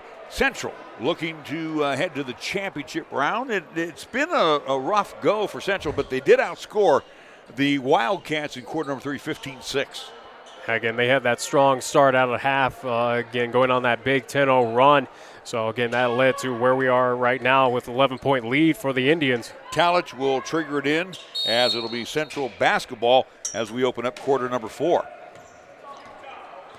Stanfley into the near court. Gets a screen from Lovering. Then fires it over to Labados. Labados now to Talich. Stanfley. Lovering down low. Labados works himself free. Pump fakes, tries to throw up a rock. Can't get it to go. Lovering comes down the rebound. Puts it back gently for Cheyenne Central, up and in. And again, that is the 7-footer right there, just waiting patiently and finding a shot. 13-point lead as Godovin is now in. He drives, throws one high off the window and hits nothing but glass. Rebound hauled in by Lovering. Long pass down court to Talich. Talich will be fouled hard by Labonde, and I think Labonde got the worst of it as he comes up limping. Luckily, that was not an intentional foul by Labonde. And again, if I'm head coach Ryan Hayden, I'd be keeping a close eye on the at least clock right now as you're still within this contest. About 4 seconds ticked off after that at least play ended. Now, Nick. I'm talking the facts at this point in time. Talich will be shooting 2 times. First shot is no good. That is off the back of the iron. iron. As much as we want Central to win this contest, again, you got to feel bad for the Wildcats of, precious time is being ticked off well after the play is done. Second shot on the way, and that one misses the mark. It's off the front of the iron, so Talich needs to work on those free throws. Godovin, he is tied up by Talich, and he'll give it off to Savage. Savage on the near side. Labonde steps back for a 3, and that's an air ball. So on the air ball, Central will get the possession. We have gone 52 seconds thus far here in quarter number 4. Johnson will come back in for Godovin as Cheyenne Central leads by 13. Stampley with the left hand over to Labados on the angle, lobs it down low for Lovering, and another easy slam dunk for Lawson. Lawson starting to check up the points now, 16 for the big guy. Again, that is just a play for Cheyenne Central. Go in the inside and find a wide open Lawson Lovering. Savage on top. They'll get it down low to Hawkins. Hawkins meets up with Lovering.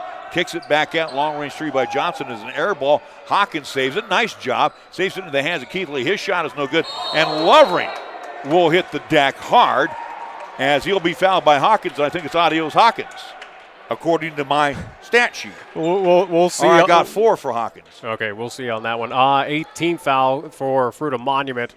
Again, Central in the bonus. I have 4 now on Hawkins. Again, they have not put up any player or foul numbers on there. They just keep on mounting up to it. Yeah, what you said. We're going to have a timeout. That's perfect. Timeout call with 6:28 to go. It's Cheyenne Central leading 49-34. We're back after the 60-second timeout on 1480 KRAE.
Well, after the timeout, a couple of Indians for sure definitely need to get into the whirlpool after it's all said and done. And it will be Lawson Lovering along with Nathaniel Talmadge. Both those guys have tasted a lot of wood here same with even Brady Storbo on a couple at least blocks on the inside. Lovering at the line, shooting 2. First shot is no good. Again, it's not a double or not a shooting foul. So, again, it was a bonus situation. Hawkins wants to get inside. Finds in the corner. Keithley for 3. That is no good. And it's going to be pulled down by Labatos. Carter finds Talmadge on the far side. Lobs it down low. Lovering using the big body and draws a foul. Who will it be on? The hold will either be on Keithley or Hawkins. If it's on Hawkins, he should be exiting this contest. No, it'll be on Keithley. So Keithley will pick up the foul. Team's 9th against the Wildcats. Now, he should be exiting the contest. I have 5 for Keithley. We'll see. Brady Storbo in. Cates comes back in. Labatos. So Keithley and will Savage will come out. Keithley will stay in this contest, so I guess he doesn't have 5 fouls. Well, maybe they're going NBA rules on us, and I don't know. Going 6. Lovering misses the free throw again. And then we got a whistle. It goes out off Hawkins. And Central will get the possession back. Looks like Lovering will come on out and get a rest here with 6:04 left to go. Still a lot of time left. Inbounds will come to Brock Storbo. Storbo using the big body and draws a foul on Hawkins. Now, I got 5 on Hawkins as well. So let's see. We'll see about this one. It'll be 10th team foul against at least Fruita-Monument. There is no motioning yet to any of these benches. Again, I guess we're going to go for it. Again, this is terrible.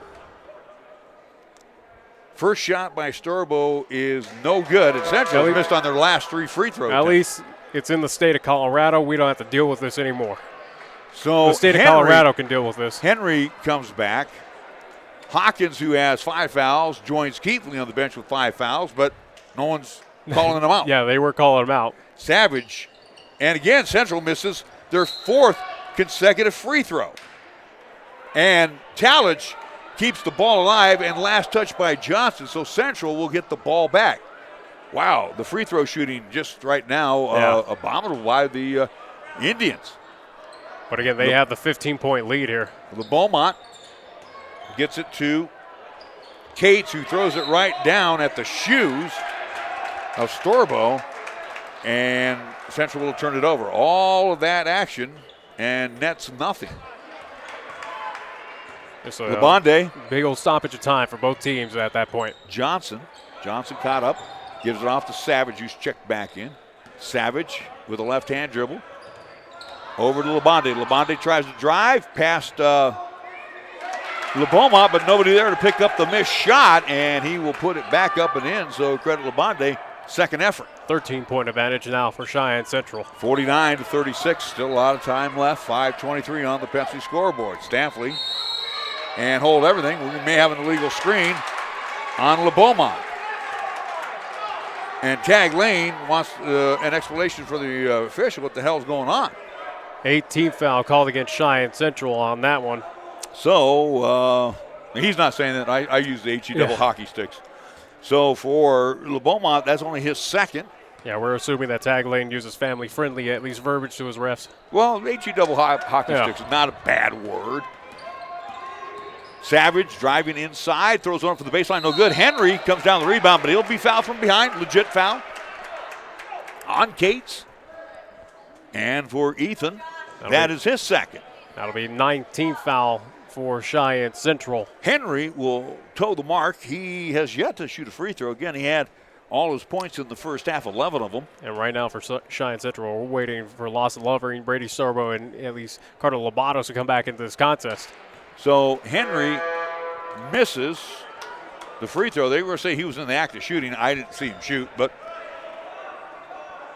Central had one last foul to give here before the double bonus.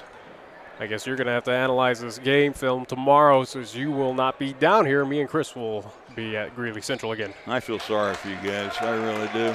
You got to be put through this. No one should be put through what's going on here in this building. 49-37. Central basketball. Lobatos loses the handle. It's taken away by Wilford. And then Wilford, offensive foul.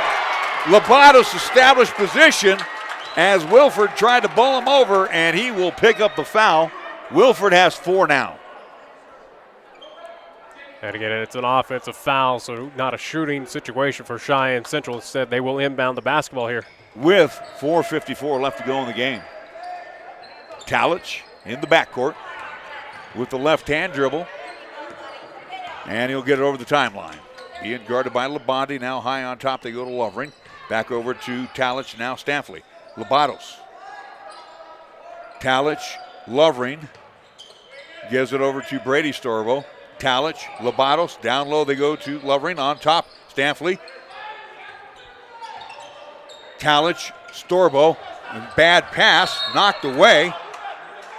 And Lawson Lovering he picked up the foul, and it's going to be double bonus time. Yeah, so for Lawson, that is his 4th. I don't think the scorers are keeping track of it. We'll say it's his first. It's 4 on Lawson Lovering. I think they might be streaming it down there because they're looking. Oh, yeah. We're helping them along. At the line, shooting 2 times now. It's double bonus all the way in both teams. First shot is no good by Johnson. And again, too, you kind of fault the officials for letting this one get out of hand. So again, we saw what happened last night with at least that officiating crew in the boys contest, where things got chippy there at the tail end, and now as it's getting tight called right now, again, hopefully emotions don't flare up. Well, and actually, the second shot is no good as well. Nice rebound, pulled down by Storbo. Brady to Brock, as Brock hands it off to Talich with 4:15 to go. Now they'll go on the high block to get it over to Brady. Now to Stanley, now to Brock. Talich, Brady Storbo on the angle on the near side. On top they go to Lobatos. Lobatos takes it in, then kicks it back out to Talich. Talich over to Stanley on the wing. Stanley drives along the baseline, dumps it into the hands of Brady Storbo. Off the glass with the left hand and good. Again, great positioning on the inside by Storbo there. And again, he makes a living on the inside, getting it done. Way to work the clock, too, by the Central Indians. Labonte on top to Johnson. Johnson trying to get inside. And Lobatos grabbing the basketball. No, they're going to say he had hand. Obviously, the official did not see it. He was blocked and called it. But either way, it's going to be a foul called against Carter Lobato. So, again, both teams in double bonus. So, shooting time for the Wildcats. I have 4 on Lobatos. At the line will be Johnson. First shot is good this time. He missed both the last time he was at the line. Cates will be pressed back into service for Lobatos. 13-point advantage right now for Cheyenne Central, 3:35 remaining. And again, this is to advance on in the championship game, 2:30 tomorrow here at Greeley Central. Second shot is good as this thing has slowed to a crawl. As Keithley now will come in. Central leads by 13, 51-38. Still a lot of time left. Again, backcourt pressure applied by the Wildcats. Stamfley will get it over the timeline after the pass to Brady Storbo. Stamfley will set up the offense. Goes from the right hand to the left hand. Now with the left hand dribble, terminates the dribble. Gets it over to Storbo, high on top. Lobs it right into the hands of Savage. Not a good pass that time by Storbo. For three. That's good, as that one is nailed by Dylan Keithley. And that one stings, as now it's only a 9-point advantage. Or actually, it looks like they're calling that a 2. And then we're going to have a 5-second call. That was a quick 5. Are they calling that a 2, Nick? Are you sure? I do believe so. They have at least 41 up there. Well, it was 51-38. Now it's 51-41. So I think Central called the timeout before the 5-second call. 3 minutes to go. Indians lead 51-41. We're back after this 60-second timeout on 1480 KRAE.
For back-to-back Jacks tomorrow, 1:30 and 3 p.m. Yeah, without a doubt. Again, if Central was to at least lose here to Fruita-Monument, which it's looking like they're not going to, again, even though they do have the 10-point advantage, again, we will only cover at least those championship contests of 1 and 2:30. So I'm sorry, I thought 1:30 and 3. My bad. No, 1 and 2:30 is at least the times tentative for tomorrow's championship games happening here at Greeley Central. Again, we know girls are in there. We're just waiting for Central boys to get in that Central championship. did turn the ball over, so they did call a timeout. Inbounds come to Labonte. He'll lock and load for 3. That is no good. Over the back is Savage, and they called it. Holy Toledo, they actually called one on Savage over the back. Now it should be, correct me if I'm wrong, double bonus for Cheyenne Central. Yeah, double bonus is already established for both teams for the remainder 2:53 in this contest. Well, Central has been absolutely horrendous here in the quarter number 4 for the free throw line. They're skating, though. At least they're hanging on. Cates will nail the first free throw. That is the first one made in quarter number 4. They're 1 of 5. Again, as we saw in the earlier contest of the ladies, boys are at least doing the same thing here. Again, just hanging on. Second shot is also good. Well, again, the old ebb and flow word comes out. You can't with this crew out here. They have been calling it way too tight. Johnson, that's Wilford. Now he'll get over to Hawkins. Hawkins pulls up for a 15-footer. That's a brick. I mean, the long rebound comes out to Stamfley. And Stamfley, with the left hand, terminates the dribble, gives it off to Cates, now to Lovering. Lovering outside. Kalich lobs it down low, and another easy money bucket for one, Brady Storbo. Again, Brady, who has a slight height advantage out there, again, just making a living on the inside. He has 12 for Cheyenne Central. On top, long range 3. That one won't go. Lovering battles with Hawkins and comes away with the rebound, and Lovering's like, where's the foul at there? Yeah, a little collision there on the inside. Stamfley with 2 minutes to go calls a timeout. Smart call by the senior as Cheyenne Central with a $1:58 leads 55-41. We're back after the 60-second timeout on 1480 KRAE. Check that, a 30-second timeout on 1480 KRAE.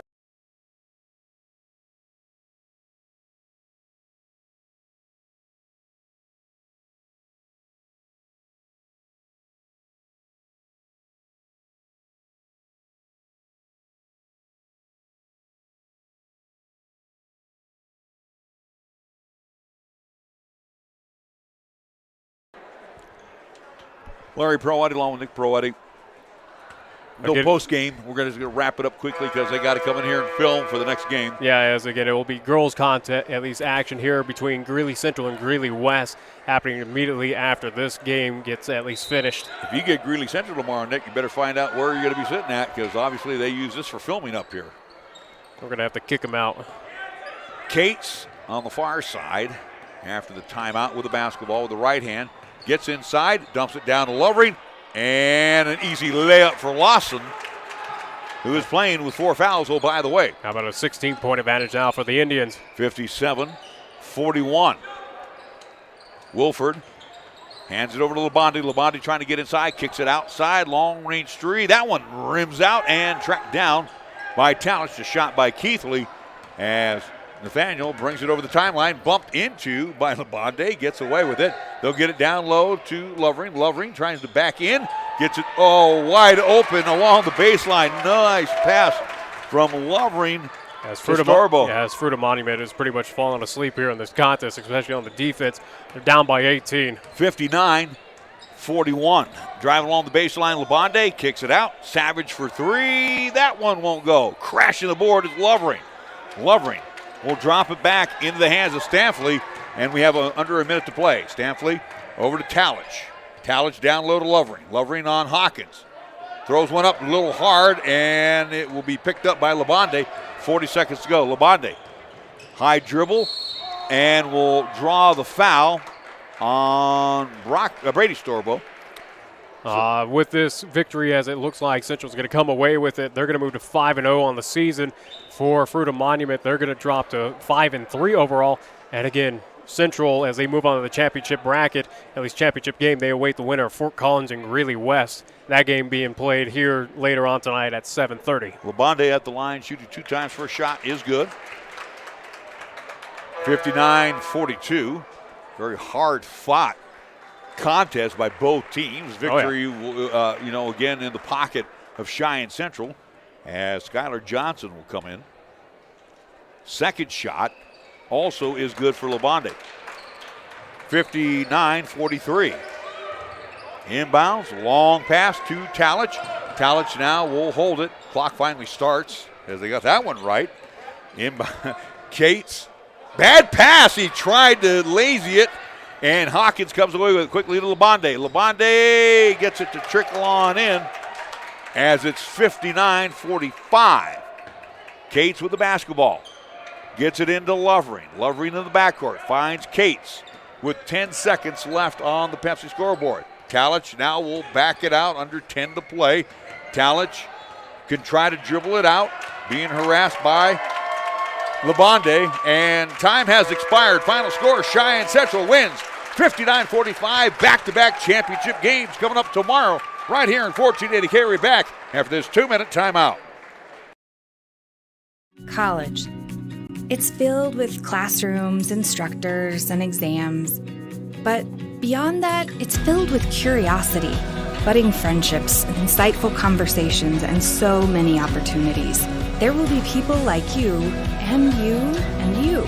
You'll work, you'll play, you'll struggle, and you'll succeed.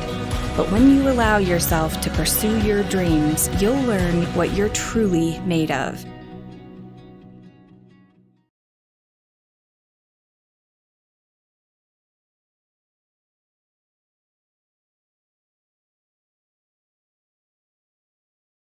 If you're looking for fun and style, then the new 2019 Kia Optima has what you need. And here at Kia of Cheyenne, we can help you own one. I'm AJ Miller, and the 2019 Kia Optima will reward your daily drive with comfort, performance, and advanced engineering. Kia Optima technology, your phone allows access to remote lock or unlock, climate control, 24-hour roadside assistance, and much more. Come in, call 775-0123, or go to KiaofCheyenne.com, and we'll make it easy.